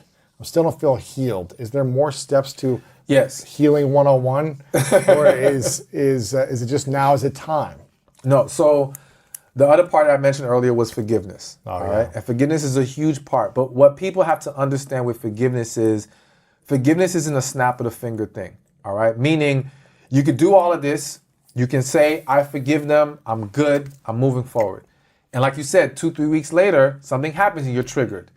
You got to keep forgiving. Exactly. In that moment, you have to stop yourself. See, the mistake we make is that when we get triggered, we allow ourselves to dive into it. We dwell in that moment. And so now you're staying in that negative place. What you have to do is recognize the moment, say, no, I forgave them. What's done is done. I'm moving forward. And that's it. Keep practicing it. And as you practice it, you'll notice you're triggered less. You'll notice it's affecting you less. Now you'll get to a point where it doesn't bother you at all. You're not fazed by it. So it's a reprogramming of the brain to say, you know what, this doesn't matter anymore. It's done. It's in the past. But it's not just forgiving them, it's forgiving ourselves. And that's a big hurdle for a lot of people. There are people listening to this who will be able to say, I forgave that person, but you're still beating yourself up. You're still holding the mistake over your own head. Whatever that is. And you have to learn that we all make mistakes. We all fall short. Learn from them, grow, move forward. Do not dwell on them. And so it's the same thing. Every time you find yourself beating yourself up, no, I forgive myself. I'm done. What's done is done. I'm moving forward. That's it. You keep saying it to yourself. You will get to a place where it doesn't bother you anymore. Is it harder to forgive someone that did something horrible to you, or is it harder to forgive yourself? It depends on what they did. I think that's going to vary from situation to situation. But I will say, if I had to lean towards one, I would say forgiving ourselves is harder. Why is it harder? Because we live with ourselves. Because we live with ourselves. Yes. You see, like, that person can do that one thing, and it can be very hurtful. But we may not see them again. We may not face a circumstance like that again. There may be buffers in our life that allows us to detach from what happened. But when we make our mistake, we have to live with that. We have to face ourselves in the mirror. And then there may be other mistakes we make that pile onto that. See, that person may have one offense that we have to forgive them for, but we can end up having several offenses against ourselves. And now it becomes a harder journey for a lot of people to just accept that we're all flawed and we're all gonna fall short. I'll keep saying that. We none of us get it perfect. None of us has never made a mistake. And you know how they say even in business, everyone who's successful has failed. And so in life, it's the same thing. Anyone who's successful at life has made mistakes. You're either gonna learn from them or you're gonna dwell on them. And too many people are dwelling in their mistakes. Is there anything in your life you haven't healed yet? You really put me on the spot today. You know. So I'm not gonna get too deep into it, but I will say that I've done the letter before. All right, so I've done this whole process. Sometimes you need to write multiple letters to the same person. No, so the person I did it for, I did all the big ones, so to speak. But there was a small one with a family member that I didn't realize was a problem till years after. Because to me at the time, I kind of brushed it under the rug. It's whatever, no big deal. Now I will say this, and I'm not trying to make excuses. The issue, I don't believe, has any detrimental impact on my relationships. All right, because I do believe there. Don't do that. Some there. Don't do Some that. there, though. No, I know. You're right. I'm not. Listen, I'm gonna handle it. The letter's gonna be written. When? All right? By when? By next week. By next week. What day? Give me till. You know what? Why not what's the write it next on your day? flight home? Write it on your flight home. You know what? I'll do it today. Let's go, baby. I like that. I'll do it today. Okay. I got time with the hotel room. You'll I'll do it write today. the letter you need to write. Yes. And then is this a letter you send to this person? Yeah, that one will be sent.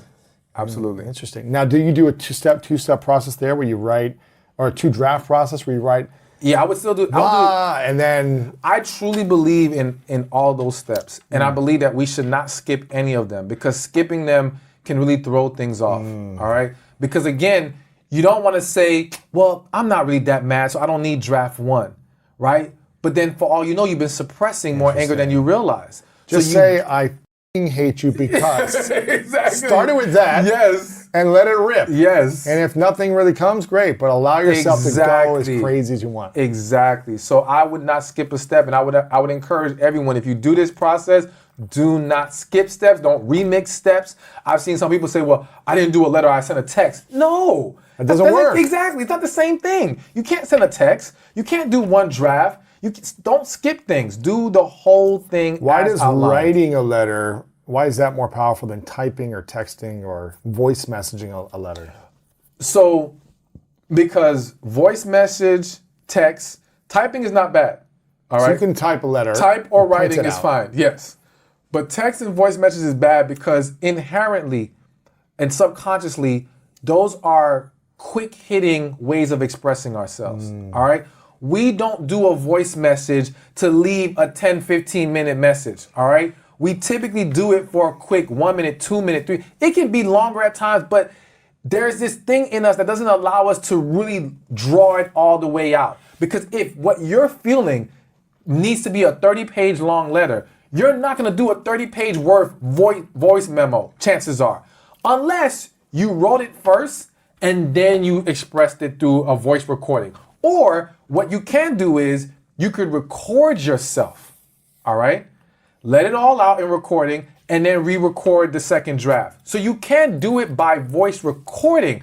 But when it's a text voice memo and all that kind of stuff, or text messages, because again, texts are condensed ways of expressing ourselves. They're not made for long expressions. So even if you say, well, no, you can't, it's just not gonna work the same.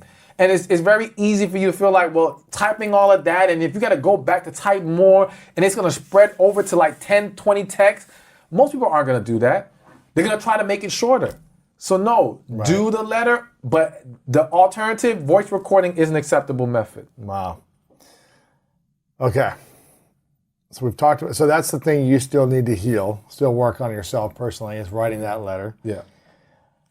And I will say this, because I want it to be understood that I do believe there's some level of blockage because of it. So even though I said I don't think it had, or I don't believe, and I'm pretty confident in saying it doesn't have, it's always a might. You're right. It's always possible. But I guess from my evaluation, I don't see it pouring into any of my, into a romantic relationship. But, Never know. And let me say this, not directly, but indirectly. So what I mean by that is sometimes the things that we're holding on to, and this is just maybe a random example, but let's say the weight of these things causes you to fall into depression at times, all right? So even though you may not see it as I'm directly going to be negative towards my partner, you falling into depression impacts the relationship. It's still you being a hurt person. Exactly, and they have to deal with that. Yeah. So it can always indirectly impact our relationships, and that's why it's important for us to not sweep it under the rug. And so that's why I'm completely committed to doing it, and I was planning on doing it because I know that I don't want to leave any stone unturned. You know what I'm saying? How long have you been thinking about this?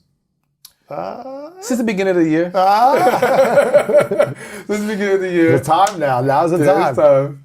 Wow. It dawned on me in the beginning of the year. I was like, you know what? I think I got to do this. But then I had went somewhere, and then it, life, and you just keep sweeping on the rug. And that's the mistake. That's the problem that we have. We let life get the best of us, and we get busy, and we get distracted. And again, doing these exercises isn't easy all the time. But we've got to commit to it. And we got to commit to understanding if we want the best for ourselves, for our life, for our relationships, we've got to cover all the bases when it comes to healing. Let's say someone's single and they're meeting different people to date, right? And they don't want to, well, maybe this is something they should do. What would be 3 questions they should ask to know if they have the right connection with someone? Seeing as you said, connection is something that you can't create. You either have it or you don't. Mm-hmm. What are 3 questions to ask that person in the first hour of meeting them if you think you have connection? I don't even think it's questions to ask. I'll give you 3 things they should do. All right? 3 things. Number 1, be your authentic self. All right? So no representative, no game playing, no trying to maneuver this because you really like this person and want them. No, just be yourself. And either they're going to like you and love you for who you are or they're not. All What right? does that mean? Like, say everything that's on your mind, be as like quirky as you want to be, Just be- unfiltered. If that's who you are, yes. Yeah. If that's who you are. So if you're a So quirky don't be on your person- best behavior of like, okay, I'm going to let this slide and this slide. No. So let me give you a perfect example. Let's say for a woman, she's dating a guy and she views this guy as very conservative. All right? So she thinks she has to come and be an angel on this date, be a good girl, all right? But lo and behold, she's a little scandalous. She's a little out there, all right? But what she doesn't realize is he likes that. Right. He actually wants the side of her she's not showing, all right? But she's projecting what she thinks that she needs to bring to the table because of who she thinks he is. But she doesn't know the full real him. So a lot of people don't even realize they're shooting themselves in the foot because you're doing you're being what you think you should be, rather than just be yourself. And if they're connecting with that, great. If they don't, so be it. Let's not play any games with each other. So again, if you're quirky, be quirky. If you're a very affectionate person, be affectionate. Granted, there can be boundaries drawn so that we don't make any confusion as to Sure. sending the wrong message. But don't hinder being your true self. Yes. Because that only throws things off. Okay. That's number Second 1. thing is be very honest and transparent. All right. So it's one thing to be yourself, but sometimes when the conversation goes into certain areas, we don't want to be open and honest about what we're thinking or how we feel. Let's say, for example, not that people need to be talking about politics on the first date, but let's just say they ask you about politics, right? Say how you feel. Yes, because what purpose does it serve for you to try to dodge it, to then find out later that you guys don't get together? Right. Perfect example, I had a client one time who met this guy. She felt that there was a connection there. She felt like this was it, right? And they had some other issues, but one of the sticking issues they had was he was a Trump supporter, she was not. Wow. Okay? Now I said, listen, so you're telling me that you guys may not get together over a man who will only be president for X amount of years, okay? But your relationship can span way past that. Now, I understand for people it goes deeper than that. His values or something Exactly. else. Yeah. But the point is, if he swept it under the rug and tried to just avoid the his political get you to standing, like him. exactly, Yeah. only for it to come out later and destroy everything, you only delayed the inevitable. I'd rather know that we're not on the same page from day one than to wait into year 1 or year 2. That makes no sense. All right. And again, to me, if there's a true connection, we're either going to have the same values or we're going to be able to work through them. Yeah. Because connection does not mean that everything is going to be in perfect alignment as far as how we see things. But we will be able to embrace each other's differences. That difference wouldn't make us want to walk away from each other. All right? So again, be yourself and answer things openly and transparently so we're not leaving any mystery here or playing any games. Yep. And then the third thing? The third thing is just be aware. And to me, what I mean by that is, and I'm going to use men right now, because I do feel like as men, we'll meet a woman, and again, she might be awesome, be great. And a lot of times we know deep inside, something's not there. She's just not the one. But we really like her, or we really like aspects about her, so we want to hold on to this. So you're allowing this desire to blind you and not allow you to be aware of the fact that no, you know she's not it. And accept that. Accept that and walk away, end it, because there's no point in dragging this on. At the very least, if you want to continue it, then be honest about this ain't going anywhere. And if we want to have fun, if you want to have fun with each other, that's two adults making their own decision. But don't continue on under the guise of I'm looking for a serious relationship with this woman when I know deep inside she's not the one for me. Yeah. All right. And the same thing happens with women. It's like, yo, just be aware, because I would tell you, everyone that I've spoken to about connection and has expressed that they've experienced this, it was pretty much an instant thing. It wasn't an overtime thing. So as long as you're aware. That's why you hear some people are like, we got married in like 3 months. Yes. Because we just knew like something was connected. Exactly. And what I hate that's happening in society now is love bombing. All right. So love bombing is a hot topic, and I one day want to do a video on it. But people view these fast-moving relationships as, oh, it's love bombing, oh, it's toxic, and it's like that's not every situation. And I think one of the most important things to understand about love bombing is a one-way action, meaning it's one person trying to overwhelm you with all this love to get you to buy into it and move forward. Connection is a two-way experience. When two people are feeling this draw to each other, both feeling into each other, that's real. You shouldn't run from that. And you shouldn't say, oh, it's happening too fast. I would argue real love, real connection is fast. That over time stuff is you're learning to tolerate each other. You're becoming attached to each other. You're becoming conditioned to each other's presence. It's not actual real love or connection.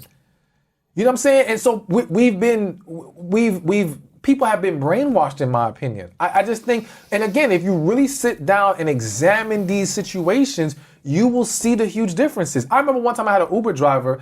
He said he met his wife. The first time he met her, they went on a date, he knew she was the one. Gosh, that's They've been crazy. married 65 years. Wow. Happy as hell. He said he's like, he would never leave. Like they're still affectionate, they're still loving. Maybe it was 55 years. Either way, it was a long time. Wow. All right. And he's like, he was telling me how he doesn't understand how this world works now. It's just crazy to him and all these things. It didn't take him forever to want to marry his wife. Of the people that you think are in a relationship for over a year, your estimate, what percentage of them are really happy and have true connection? The people in a relationship for over a year, what's the percent of people that you think, let's say in America, that have true connection and are not just in it because of chemistry or maybe there's compatibility or desire for the first year or there's some whatever? The number that's coming to me is 20%. Wow. And I might be being generous. Wow. I would argue the vast majority, even past a year, are not truly happy and there's not a true connection. So you're telling me you believe that 80% of people that are in a relationship don't have real connection. Yeah. Okay, here's one. One, why do people stay in relationships if they don't have connection? And two, if that many people are with the wrong people, if they all broke up, could they find the right person, or would it maybe never find someone with real connection? Okay, so why we stay even when there's not a connection? One, because people don't even understand the concept of connection. Okay. So it's a very foreign thing to a lot of people. And what they've been taught by others is it's not about connection. It's about, well, you like them, they like you, and you get together and you see if you can make it work, right? And because other relationships that are together without connection want to validate their relationship, they will encourage others who don't have connection to move forward in their relationship, all right? Because again, they don't want to face that fact. One quick example. People are also afraid to be alone, I think. Oh, absolutely. Afraid to be alone, afraid to start over, afraid to be wrong, because especially in a situation where other people told you this wasn't it and you fought hard to defend it, you don't want to face that. There's also I don't want the other person to win. And I use that with a lot of women that happens. Whereas if there's another woman that's somewhere in the situation that he dated, or maybe there was anything that happened, it becomes a competition. Oh my gosh. I'm not going to let him go because I don't want her to win. Not because I want this man or he's so amazing. That seems exhausting. It's super exhausting. But there are a lot of women who engage in those kind of situations. Man, that's tough. Or have fallen into those types of situations. So I think another one is, well, we've invested this much time. I don't want to lose time. that is a huge one, Really? especially for women. Women, and it's everybody, but I do think it's even more so for women. Women have a very hard time walking away from anything they've invested a lot of energy, time, and emotion into. This is even for their careers. There are women right now listening to this who are not happy in their careers. They have not been happy for a long time. They may be successful. They may be doing very well, but they never felt at peace and at home there. But it is so hard to walk away when they gave so many years to it, so much time and energy to it. They don't know how to just let it go. And so the same thing happens in their relationships. Yes, if they've invested so much time, even though they know he's not it, they know this relationship is not what it needs to be, they don't want to walk away from that. So all of those things paralyze people and keep them in a situation where there's no connection. Yeah, I think I interrupted you. I'm not sure if you were to say something else, but I chimed in at one point. So I can't remember. Yeah, no But worries. the second part was you said, so you said, why do they stay when there's not a connection? Yes, Oh, and if they and were if- to break up, If 80% of these people said, you know what, we're breaking up because we don't have connection, could they find someone with connection in the next couple of years? Or would they ever find that person? I think it's very possible. Can I say that it's yes for everybody? No, but I think for the most people, yes. I think what people don't realize is, again, there are a lot of people who, I know a woman, all right? She was a client many years ago. She, make a long story short, so she married her guy knowing he wasn't it. She actually wanted to break up a few times before he proposed, but found herself kind of feeling stuck. They didn't know how to reject it. She went through with it. Many years later, she meets a guy that she feels in a connection with that she never felt before. Way more into this man than she ever was into her husband. But again, to the outside who doesn't understand this, they'll just say, oh, this woman lost interest or she's a horrible wife or whatever. But no, she always knew there was no connection with her husband. Right. She didn't even want to marry this guy. There are men and women who have gotten married knowing this is not the one. On their wedding days, they knew. Yes. I had another client who said her whole family told her, if you want to stop, they were at the wedding. They were in a room in the back. Said, if you want to stop the wedding right now, we will support you. Let's go. She said she walked out and walked down that aisle, got married. And she said, you know why she did it? Because she deserved to be married. Oh! Not because that man was the one. Not because there was a connection. That's no, the worst. because at that point she felt like she deserved it. I'm 30, I'm this, I deserve, my friends are all married. Exactly. Now I deserve it. Exactly. And now, Man, she can it makes acknowledge me that sick. right now. That would make me sick if I was that guy, and if I loved this woman very much, and I was giving my life to this woman, and she, in her heart, behind the scenes, 15 minutes before walking out, everyone's saying, walk away, we know this isn't the right for you, you know it's not right for you, and she goes, you know what, I deserve to be married, so I'm gonna do it anyways, even if it's not right. Mm-hmm. That's like so painful for the man, I feel like, too. Yeah, it's more painful being in a relationship where someone doesn't want to be with you than them breaking up with you, in my opinion. Yeah.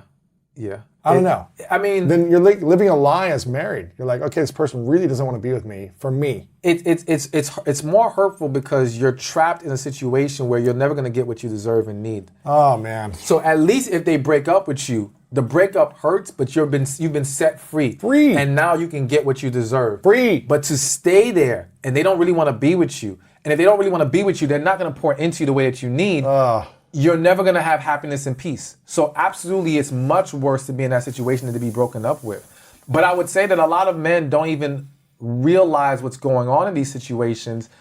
And what men have to realize is, listen, like I would argue in that scenario, he's not really in love with her. He's infatuated with her. That's why he's willing to put up with things and tolerate things that he doesn't want to do. Exactly. To have this idea of her. Exactly. He's infatuated. He's attached. Interesting. And so he views it as love, you know? And I'm not saying no situation is ever real love, but a lot of people get love mixed up, you know? And again, to me, real love is a two-way thing, all right? And if we really love each other, then, well, I was going to say, we really love each other, we'd be able and willing to pour into each other. But unfortunately, this is where lack of healing comes in, because that's what, like, there's some situations where two people can have a connection, can truly be in love. But if there's a lack of healing, it can still get thrown off. There's a lot of people who met their connection, but it did not happen because of fear. It did not happen because of a lack of healing. It did not happen because this was foreign to them. This was scary to them. It's very overwhelming to meet that person you have a connection with.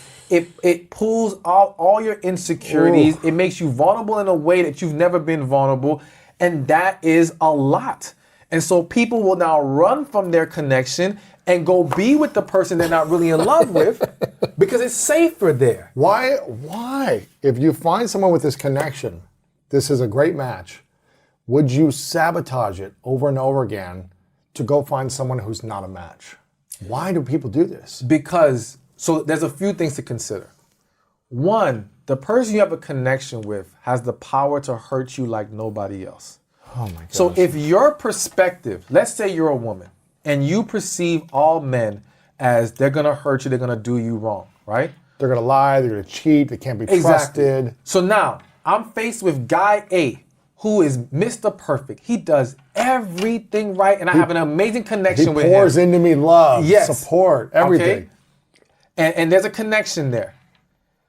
But then I have guy B, where it's not a connection there, but over here, I feel like I have one more value, all right? Because with perfect guy, I'm looking at him like, this amazing man, how do I even deserve this? A lot of women have a struggle of feel like they truly deserve this man or that they are truly good enough for this man, all right? They may not all verbalize it, but behind closed doors, that is a struggle for a lot of women. Also, it's the situation where, again, if you view men as they're gonna hurt you, the guy B, who's not good for you, is showing you they're not good from the jump. So you know what's coming, all right? It's easier to deal with that than the perfect guy, and I say perfect in the sense of he's just an amazing guy, than that guy who you have a connection with, where it's almost like you're waiting for the pin to drop and it still hasn't come yet. What the hell's going on here? It's like too good to be true. Yeah, and you're waiting to get hit. There was literally an episode on Divorce Court one time where this woman, she leaves this man. They asked the woman, why did you leave this man? What was the situation? She said, he was perfect. He cooked, he cleaned, he was my best friend, he was an amazing partner. They said, so why did you leave him? Verbatim, this is what she said. I was just waiting for him to turn around and hit me. Now, everyone in the audience and even the judge didn't understand what was going on there. Oh, you're just ridiculous. You're a horrible woman. No, what she's saying is she is so conditioned to men being dysfunctional, hurtful, lying, cheating, whatever, that she could not believe that this man was this good. And so now the fear of something has to happen drives you crazy. Good goodness. And so now what will happen Is this a non-healed woman? Absolutely. Yeah. So you will either run or you will try to sabotage because you've got to make something bad stick out. You got to validate your fear. Because you may not like it, but that's normal. Yes. It becomes normal for you. Yes. And whatever is not normal is unfamiliar and scary. Yes. Even if it's good for you. Yes. Even if it's peaceful and loving.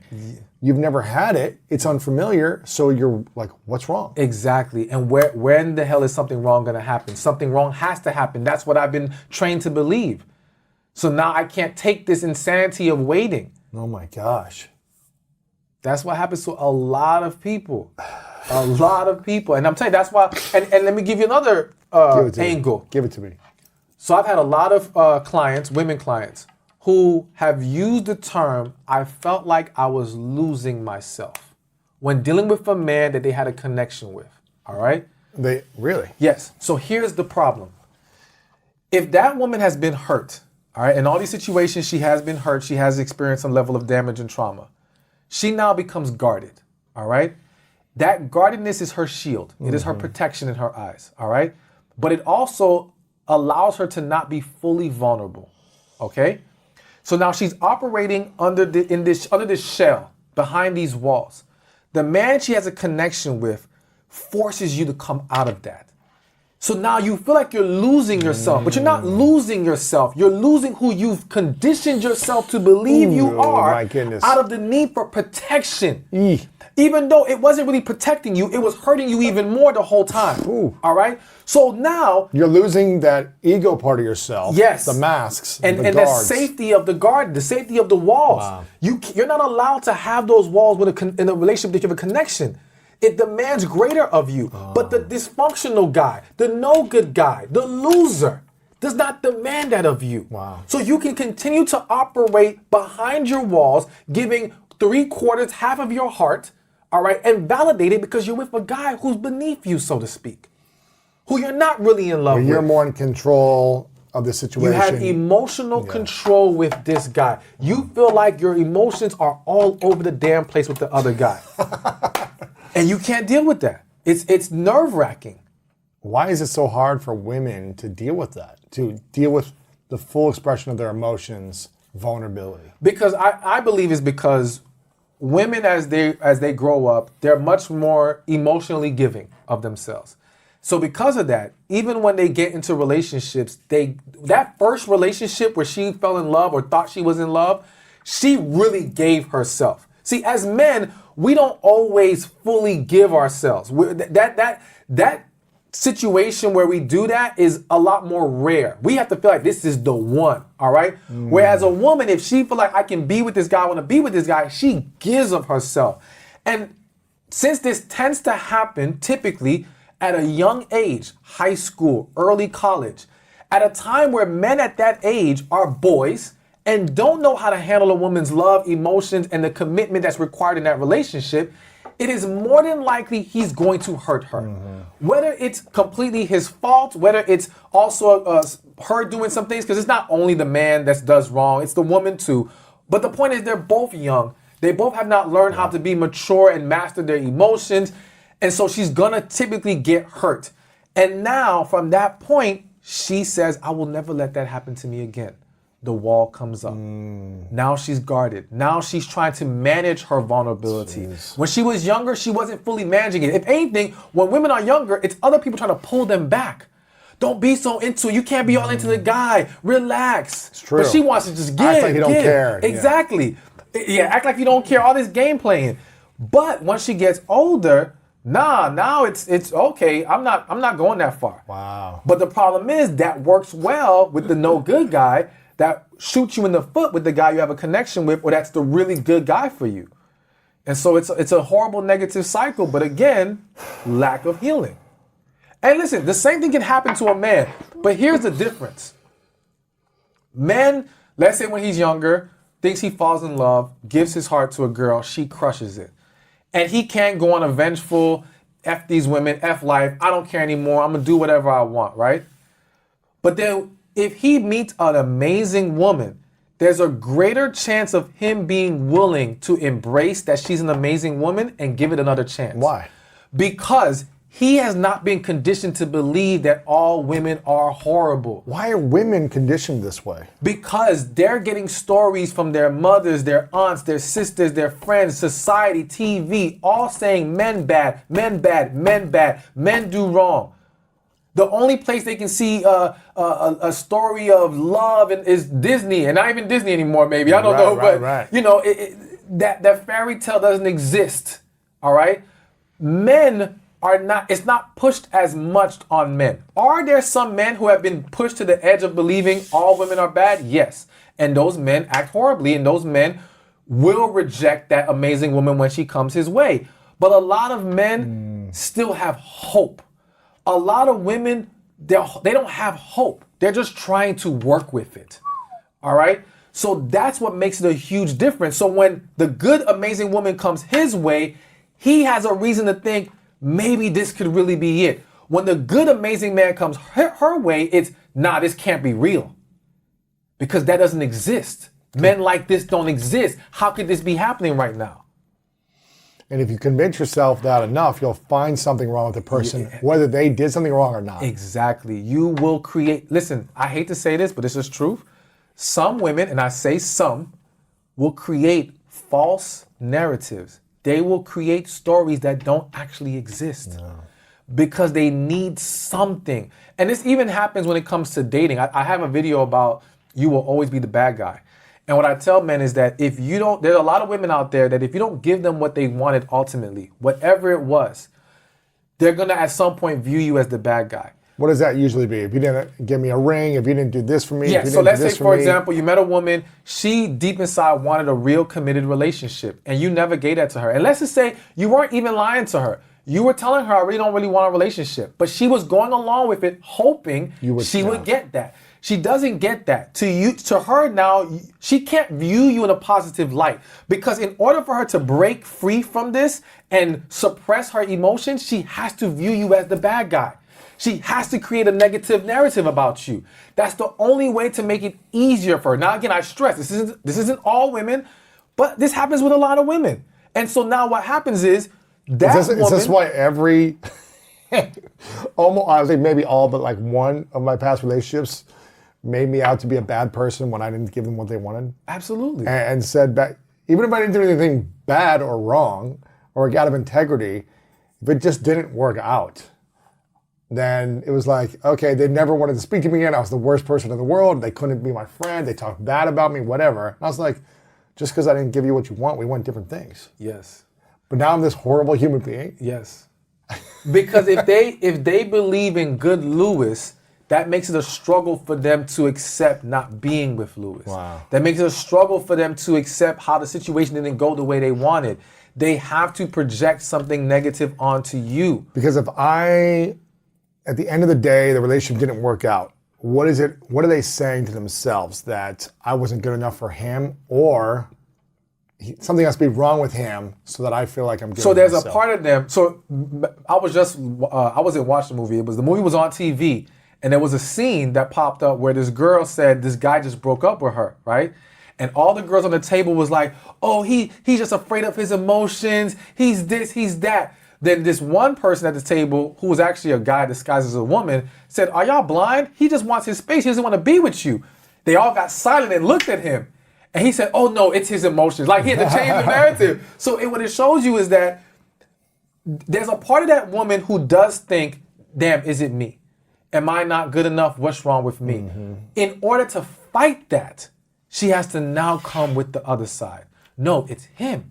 He has the issues. He's wrong. That's the way to fight that. Now, in my opinion, we have to learn, and I would encourage people, listen, it cannot be about you and they're not a bad guy.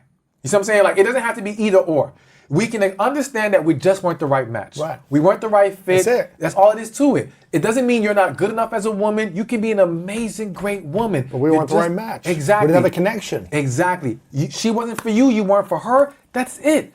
If we can learn to accept that, we don't have to hold on to any negative narrative about the person. Yeah. But guess what? Again, and I have to say, there are men who do this too. Sure, of course. It's the same way like when some man will try to approach the woman, she rejects him and immediately, oh, you this, you that. You know, he goes off on her because now I have to make you into a bad person because you didn't give me what I wanted. Yeah. Because it makes it easier for me to accept the outcome of this.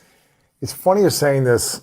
There's something you mentioned earlier about how when a good man shows up, sometimes, not all the time, but sometimes a woman says, like, this is too good to be true, or when's something bad going to happen. I remember I was in a relationship about a decade ago. I think it was 9 to 10 years ago. The relationship was going amazing for the first 3, 4, maybe 5 months. I mean, it was like, I felt connection, chemistry, compatibility. I felt all those things. Whether I had them all or not is irrelevant. Mm-hmm. But there was one night that she thought I was doing something wrong that I wasn't doing. She made something up, was so convinced that I did something that I didn't do. Mm-hmm. No matter what I said to say, like, hey, I'm not doing this, it's like she couldn't believe it. She had to hold on to this belief of like that I did this thing wrong. We go through, I'm just kind of like, what is happening now? She's angry, passive aggressive, not speaking to me for like 24 hours. I'm like, what just happened? I have no clue what happened. We were one moment, everything was fine. We're happy, connecting. The next moment, it was like she flipped and was like pushing me away and blaming me for something I didn't do. And the next day I'm like, what is going on? Like, after we finally talked, I go, what is going on? She goes, to be honest, and this was probably like a big red flag that I should have noticed right away. But she said, to be honest, I didn't feel like I would meet someone like you at this stage of my life. You see? She was like 26, 27. And I think I was like 29. And she goes, I didn't think I'd meet someone like you at this stage. I thought I'd meet you like after I was 30. Mm-hmm. And I was like, what does that even mean? I wasn't even aware of that. But really, what I'm hearing now is like, I didn't even know this was possible, you know? And it's way more common than you think. Or if I was ready for someone who was like healthier version, because she had a lot of stuff that she hadn't healed yet from stuff. I won't get into it, and I don't think she was ready for love and someone who was just like, I'm here to love you. I'm here to like be support. I'm a good guy. I'm here to show up. I'm patient. I'm present. I'm like, we have fun, all these things. Mm-hmm. And I think after like 3-4 months of that, she was like, wait a minute, like, this can't be real. I was like, what are you talking about? Just embrace it. Like, let's just do this thing. And it ended up being another 6-7 months of like up and down, chaos, stress, love, resistance, and to eventually where it just kind of drove me mad. Where I was like, I can't do this anymore. You know, we had this thing, and then you weren't willing to like continue on with it, and now I'm trying to stay in this thing longer and make it work, and it's not working, and it ended up not working. So why is that so? I mean, is that women under 30s, over 30s? Is that all ages? Is that, what is that? No, I think it just depends on the experience of the woman, Yeah. what she's been through, the household she's been brought up in, if she's been hurt before. Because, you know, granted, I do, if I'm going to be honest, I do think that as the woman gets older, the chances of her having these issues or struggles becomes greater because she's been through more. Chances are, you know, you're past 30, you may have been through a couple of relationships. You may have been through a few minutes you really liked and now that hurts you. Whereas if you're 22, 23, there's less of a chance. You see, it can still happen, but there's just less of a chance. So Yeah. that's the what can change there, you know? But I have to say, man, it's so much more common than people realize. I have so many stories from men clients and even friends and associates who've all experienced this, that all of a sudden the woman saying, I can't do this. Like everything going perfect and saying things like, you're too perfect, saying things like you said, I didn't think I was gonna meet you right now. I had a client who went through a whole long scenario with a woman, and she said that to him. She said, I did not expect to meet you at this point in my life. Then why are you with this person? Why are you dating this person? Because again, she came into it saying, good looking guy, I like this guy. She didn't know she was gonna feel this way. She didn't know it was gonna be like this. And she thought you'd probably be like any other guy who was gonna, you know, do stupid stuff and piss her off. But the more and more you show that you were an amazing man, it's like, wait, hold up, what's going on here? Why even go on dates if you're not looking for that connection? If you're not looking for that greatest version of someone that you could partner with? Because again, a lot of people.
Don't even believe it exists. A lot of people are not aware of it, and a lot of people just want companionship, and to rationalize to yourself that I should only entertain them if I can find a connection can be discouraging because you feel like, dang, connection is hard as hell to find. So if that's the only purpose of me going out, then it becomes more stressful. I just want to go out and have fun. I just want to enjoy myself. And that's normal, I think, for both sides. We want to enjoy life. We want to meet people. It doesn't mean they don't deep inside want that. But again, I would argue that depending on where they are and what they understand, their emotional awareness, they may not truly be ready for that. You know, and if you haven't healed, chances are you're not ready for it. Let's talk about expectations. What type of expectations does someone have going into a relationship of their partner? Should they have the highest level of expectations? Should they have low expectations? What should we have? So I don't believe in expectations at all. Having them? Having them at all. Because I believe expectation kills appreciation. All right? So I don't expect, and maybe maybe this is semantics, but I don't expect. I simply set the standard of what I desire, and you either meet the standard or you don't. You see what I'm saying? So how does that look? If you meet the standard, I appreciate your efforts. So how would that conversation look like? It's just simply expressing what we need. Like, I'm a believer in we got to learn to get things on the table quickly. So what I'm gonna ask that person, what do you need in the relationship? What's gonna make you happy? What are you hoping to receive from me? All right. And granted, again, it could be semantics. Maybe we could call that still expectations, right? But to me, it's Right, about the that's mindset of it. yeah. All right. When it's viewed as an expectation, is well, you're supposed to do this, and when you're supposed to do this, why would I appreciate what you're supposed to do? Why would I give you credit for what you're supposed to do? Wow. I will not. But when it's something that I desire and you're willing to fulfill that, I can appreciate that. I gave you my needs and you met them. You see? So the mindset is different. And that's why I don't like to look at it as expectations. I don't think anyone should. It's just, this is what I need. And I'm going to ask you, what do you need from me? And as I'm willing to fulfill if those desires I am willing to fulfill, then you will have that. But I still expect appreciation in return. And when you don't show me you appreciate it, that's a problem. And what happens if someone says, well, here's all my desires. I want this, this, this, this, and this, and the list goes on and on and on, and you can't fulfill those desires? We're not a good match. We're not a good fit. We have to accept that early on. There's no reason to move forward. Perfect example.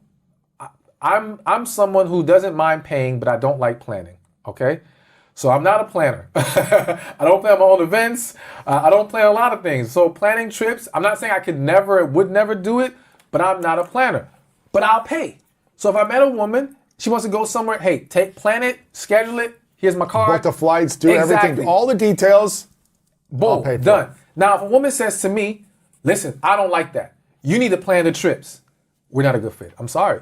Because I know that's not something that I'm okay with, that I excel in, none of that. And it may seem small. And that's the thing. People have to stop trying to minimize certain issues or certain things that we don't like or that don't connect with us. I know I'm not a planner. And there's nothing wrong with that. That's why I get other people to do that aspect, and I take care of the rest. I'm a doer. I can do things, but I don't plan. So if we can't embrace those differences, why are we forcing the issue? And the reality is that there's a woman who would love nothing but to plan if I'm All going to day take care of long. it. Yeah. So why do I need to fight with you about this? It makes no sense. What if 90% of everything else you can meet and agree on, but 10% is like, I don't like these things? That 10% can become a huge deal that dominoes into other issues. So let's use a different example. I'm introverted, they're introverted. I prefer balance. I think balance should be the main focus of a relationship. We don't want to have too much of one thing, so to speak, a lot of times, depending on what it is. So if we're both introverted, I know for me, that's not a good thing in the long run. Can I deal with that? And that's the other thing.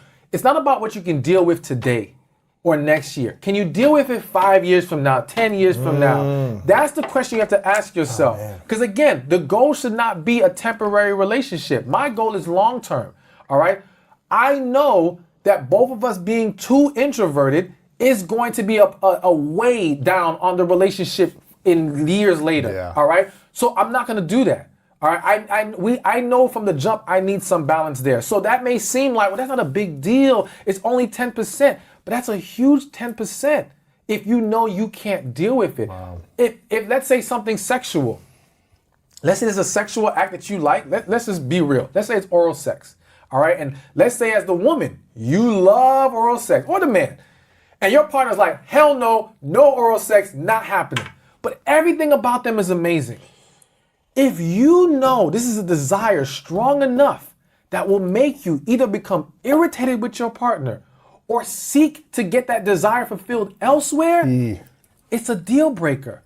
Why force it? It may seem small, but it's small enough to become, it's big enough to become a bigger issue later. What about in some religious instances that might say, you know what, just suppress those desires, like those aren't desires that need to be fulfilled, like focus on these things, focus on, the connection and other stuff, but don't focus on those desires. Suppress them. They're not healthy. They're not good for you. They're addictive personalities. What would you say to something like that? I would say, number one, do not suppress, you need to resolve, all right? And you need to resolve before you move forward. What does that mean, resolve? Resolve. Okay, so let's say, for example, you're a man and you love watching porn, all right? And like you said, religiously, they're saying don't do it, and even your partner.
says, I don't like you watching all this Yes. porn, all right? If you now get with her trying to suppress, but you have not resolved your desire for porn, it's gonna come back to haunt you. And when it does, it's gonna hit even harder. It's gonna cause a bigger problem. So what you need to do is tackle that issue first. Resolve it. Get to the root of it. Why do I need to watch this porn? Which, let me just say, I think men should not watch it. It's poison, but that's a whole other discussion, all right? And, you know, I definitely think it'd be beneficial for people to at least minimize it, all right? But I know there's a lot of different perspectives on that. That's just my personal opinion. But anyways, it would be best to resolve and address that first, all right? And then you can walk into your marriage or relationship with that not being an issue. Because let me also say this, the mistake a lot of people make is they think, I'll fix this when I meet the right one. No, you won't. You'll develop a habit and you will bring that habit into your marriage. Yeah, and addiction. A lot of addiction is unresolved healing. Exactly. You're addicted to something because there's a pain that you haven't resolved yet. You haven't healed, which is go back to healing, which might resolve that addiction or habit that may not be as healthy Exactly. as you need it to be. Or like, let's say you watch porn whenever you get stressed. So porn has become your stress reliever. So it's not that you're not capable of not watching porn. You have to learn how to now use a different method of relieving your stress. Right. You have to now understand, you have to break your attachment to this thing. That's the thing. A lot of times we're just attached. Hell, it could be as simple as coffee. At one point, I was attached to coffee. I could not stop drinking it. Yeah. And I thought I can't go without coffee. Nah, I don't drink coffee anymore. Because I recognize the downfalls it had, and I don't want to be attached to anything like that. Anything that can have that much power over you is a problem. So for me, it was a personal decision to resolve. It wasn't a relationship issue or anything like that. But the point is, we sometimes look at these things and try to validate it as, well, it's just coffee. It's just porn. It's no big deal. But it can become a big deal in various ways. So here's a question that a lot of women might ask you. Stephan, you're not in a relationship. This all sounds great in theory. This all sounds great when there's no stress and you don't feel love and connection and years of in a relationship and children and sharing money together and the messiness of a relationship. It's nice for you to say these things from the sidelines in peace and calm and, analyzing this. Why should we trust and respect your opinion when you're not in a long-term committed relationship? Okay. For the women leaving comments like that, how would you respond? So number one, being in a relationship does not determine the wisdom or knowledge of relationships, all right? Because if it did, then more people who are in one could give you wise counsel, and they cannot, all right? So It's kind of like great basketball, football coaches. A lot of them weren't great players. It's Exactly. like they can coach, but they weren't a player. Exactly, because we have to understand that at the foundation of relationships is understanding men and women and how the two can coexist in a romantic, committed, long-term environment, all right? So you have to understand people first. A lot of people don't know how to make a relationship work because they don't understand people. They don't understand men, women, or they don't understand their woman and their man, all right?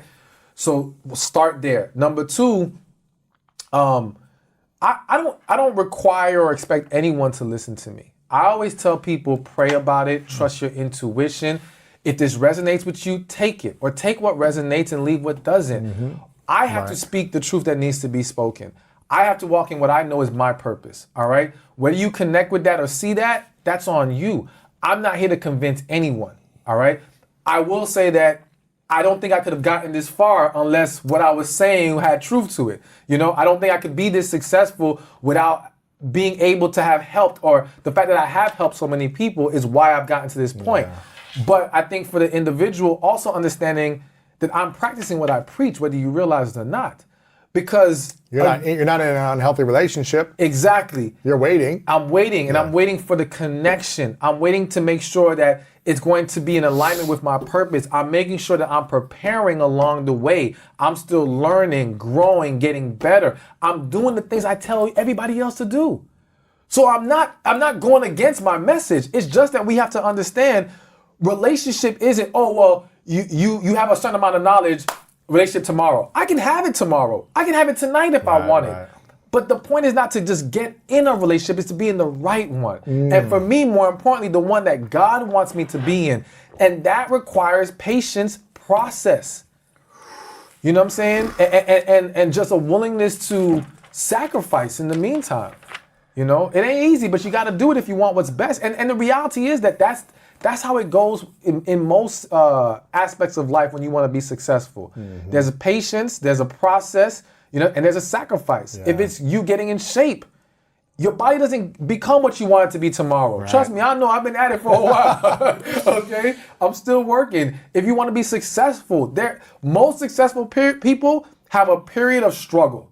All right, people just don't see the struggle. Yeah. All right, but those individuals who think you just jump because you're this person, you're supposed to have a relationship, but you're supposed to have success. No, there's work that is required. Absolutely. So to me, you know, I believe that I'm practicing what I preach. I'm consistent with my message. You know, it's just that it hasn't materialized into a relationship yet.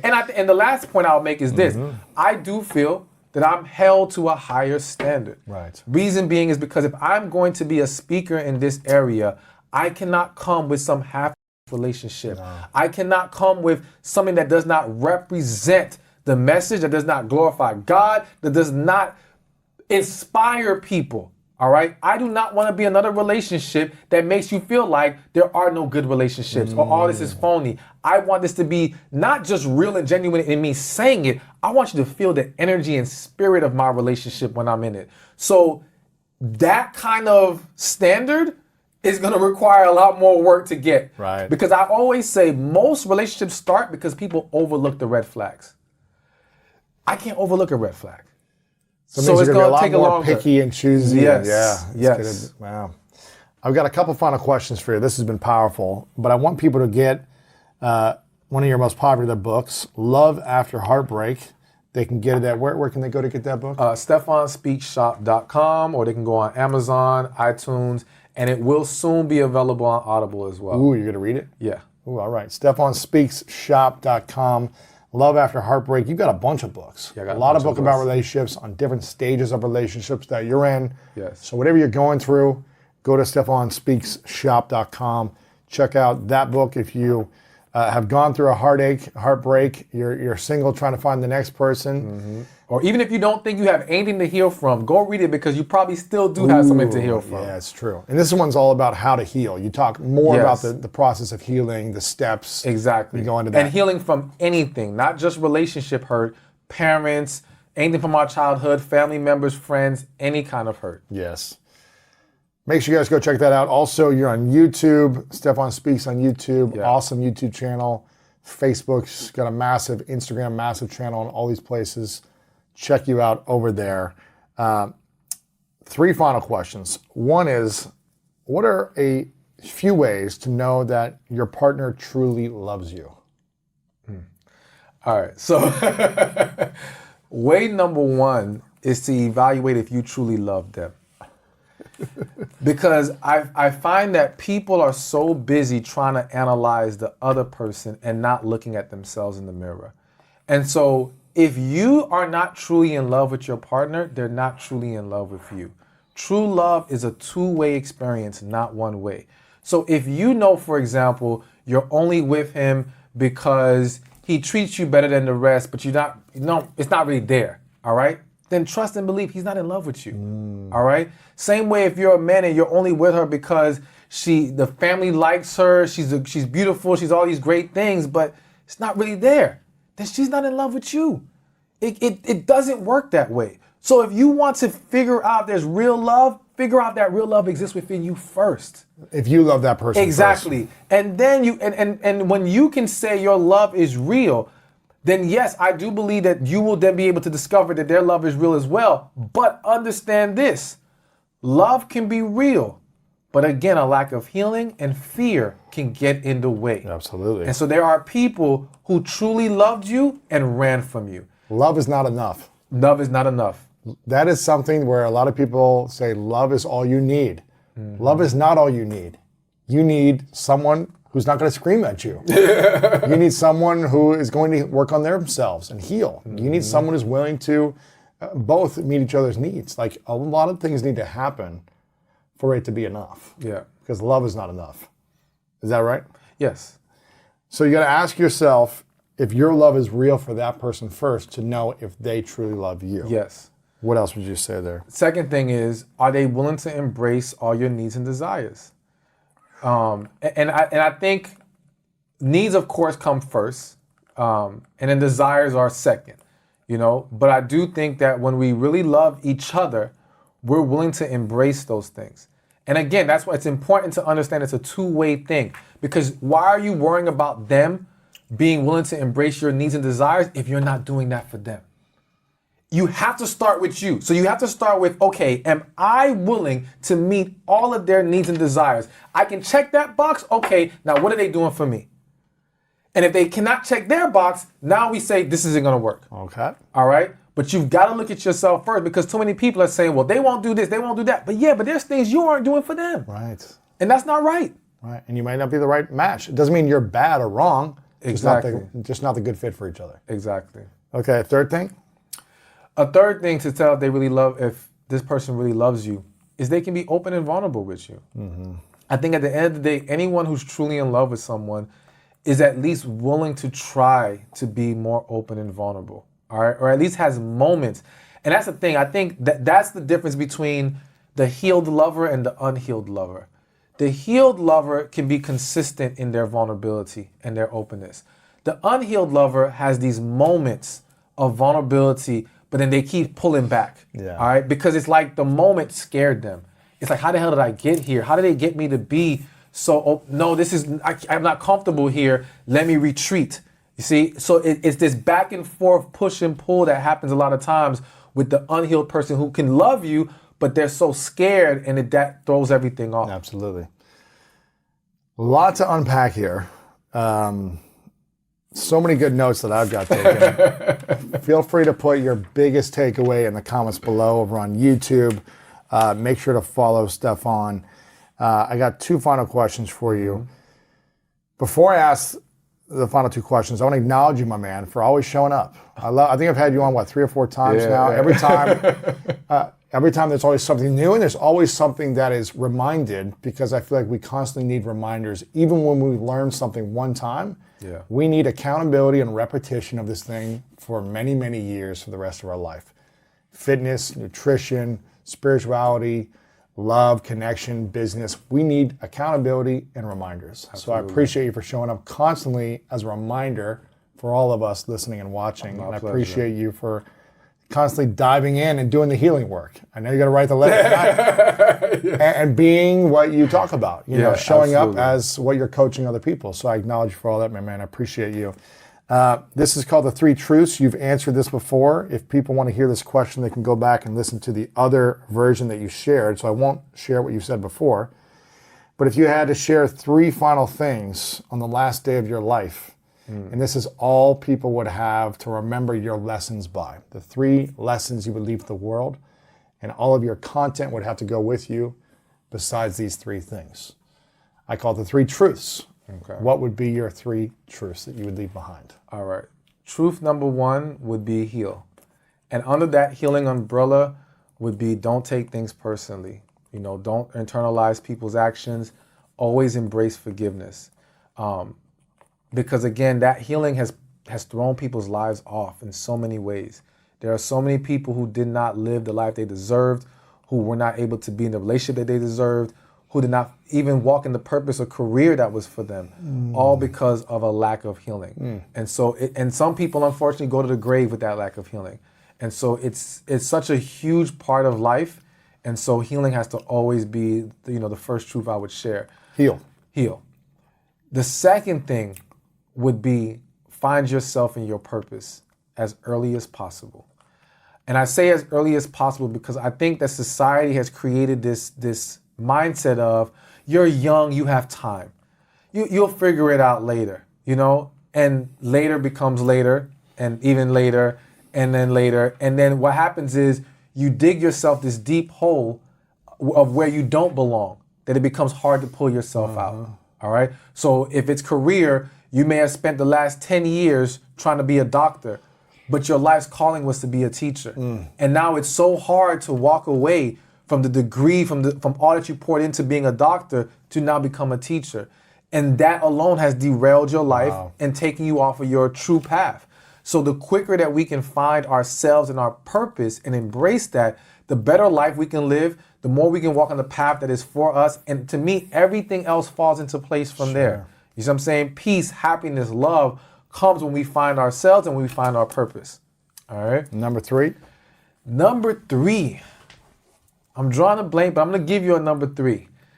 Number 3. So we said healing. We said find yourself, find your purpose. I guess I would just say love without holding back. You know, I think that holding back in life is no way to live, you know, and fighting vulnerability. Like, we got to learn how to dive into vulnerability. And it doesn't mean no one's ever going to hurt us, but we take it for what it is, because hurt is an inevitable part of life. We cannot escape that. And the crazy part is, you fight so hard to escape it, you dive deeper into it from a different angle. It's true. All right? So you're going against a force you can't escape. So instead of being able to enjoy your life in the process, you have to still deal with being hurt, and you don't get to enjoy your life. Right. You know? It's almost like, would you rather have $1 million, but you're gonna go broke in a year, or to just stay broke for the next 10 years and never have a chance at $1 million? Just give me the $1 million for the year. At least let me experience it. Let me have that full experience in life. So I think with love to your fullest, and love your family to your fullest, love your partner to your fullest. Just give your whole heart. And again, don't try to stop it from being hurt. Learn how to handle the hurt that will come our way. Learn how to learn from these experiences. You know what I'm saying? Yes, have your safeguards, because I guess there's some instances that can really like throw everything off, but you can be safe and still be vulnerable and still give with your whole heart. Absolutely. So I think that would be the third thing, because again, so many people are just not experiencing love and relationships and life at its fullest because they keep holding back so much. Beautiful truths. If you want to see what he shared in the previous episode, make sure to check it out. We'll link on that one below of his previous 3 truths. I think they might surprise you. Final question, what's your definition of greatness? Living life to your fullest, like really just, and I'm not gonna lie, that's preaching to myself, because even I've had to work on living life to my fullest, really embracing me. Let me share this real quick, and I think it might be important for some men to hear this. So, I especially if you're a believer, I've kind of had struggles where there's this part of me that I've kind of suppressed. The more, I don't want to say just masculine, but it kind of is, the more assertive, maybe even aggressive in some certain cases, the competitive side of me. Like, I was having a struggle I was having a struggle this year where I always want more. And I'm like, and I had to question, like, what's wrong with me? Why do I want more? I'm successful, I'm doing well. Why do I have to push for higher? But I had to come to terms with the fact that that's how I'm wired. Yeah. And I can't suppress that. I love competition. I love a challenge. I'm the guy that doesn't believe in retiring. I'm going to always work for the rest of my life. I got to do something, because to me, that's living life, you know? And so it's not for the men hearing this to think that they have to be like me, but be who you are. Tap into your true self. Let it out. Don't let society tell you that you can't be the man that you are. Because I do think that we're living in a world right now that is trying to undermine a lot of men, that are trying to take masculinity off the table. And it's like, yo, that's who you are, be it. And I do believe that tapping into that, the same way I believe for women tapping into their femininity is going to bring a higher quality of life. It's going to bring happiness. So to go back to the question of what is greatness, is living life to the fullest and living in your true self. There's nothing better than finding yourself, being it, and not giving a damn what anyone thinks. My man. You know what I'm saying? Stephan speaks. We start to say, oh man, you know what? I'm gonna be all right. I'm gonna be okay. And so often we don't do that. We're looking for other people to do the work for us that we're not doing ourselves. That's why there's always this imbalance. That's why we can never really find contentment. Why? Because it starts here.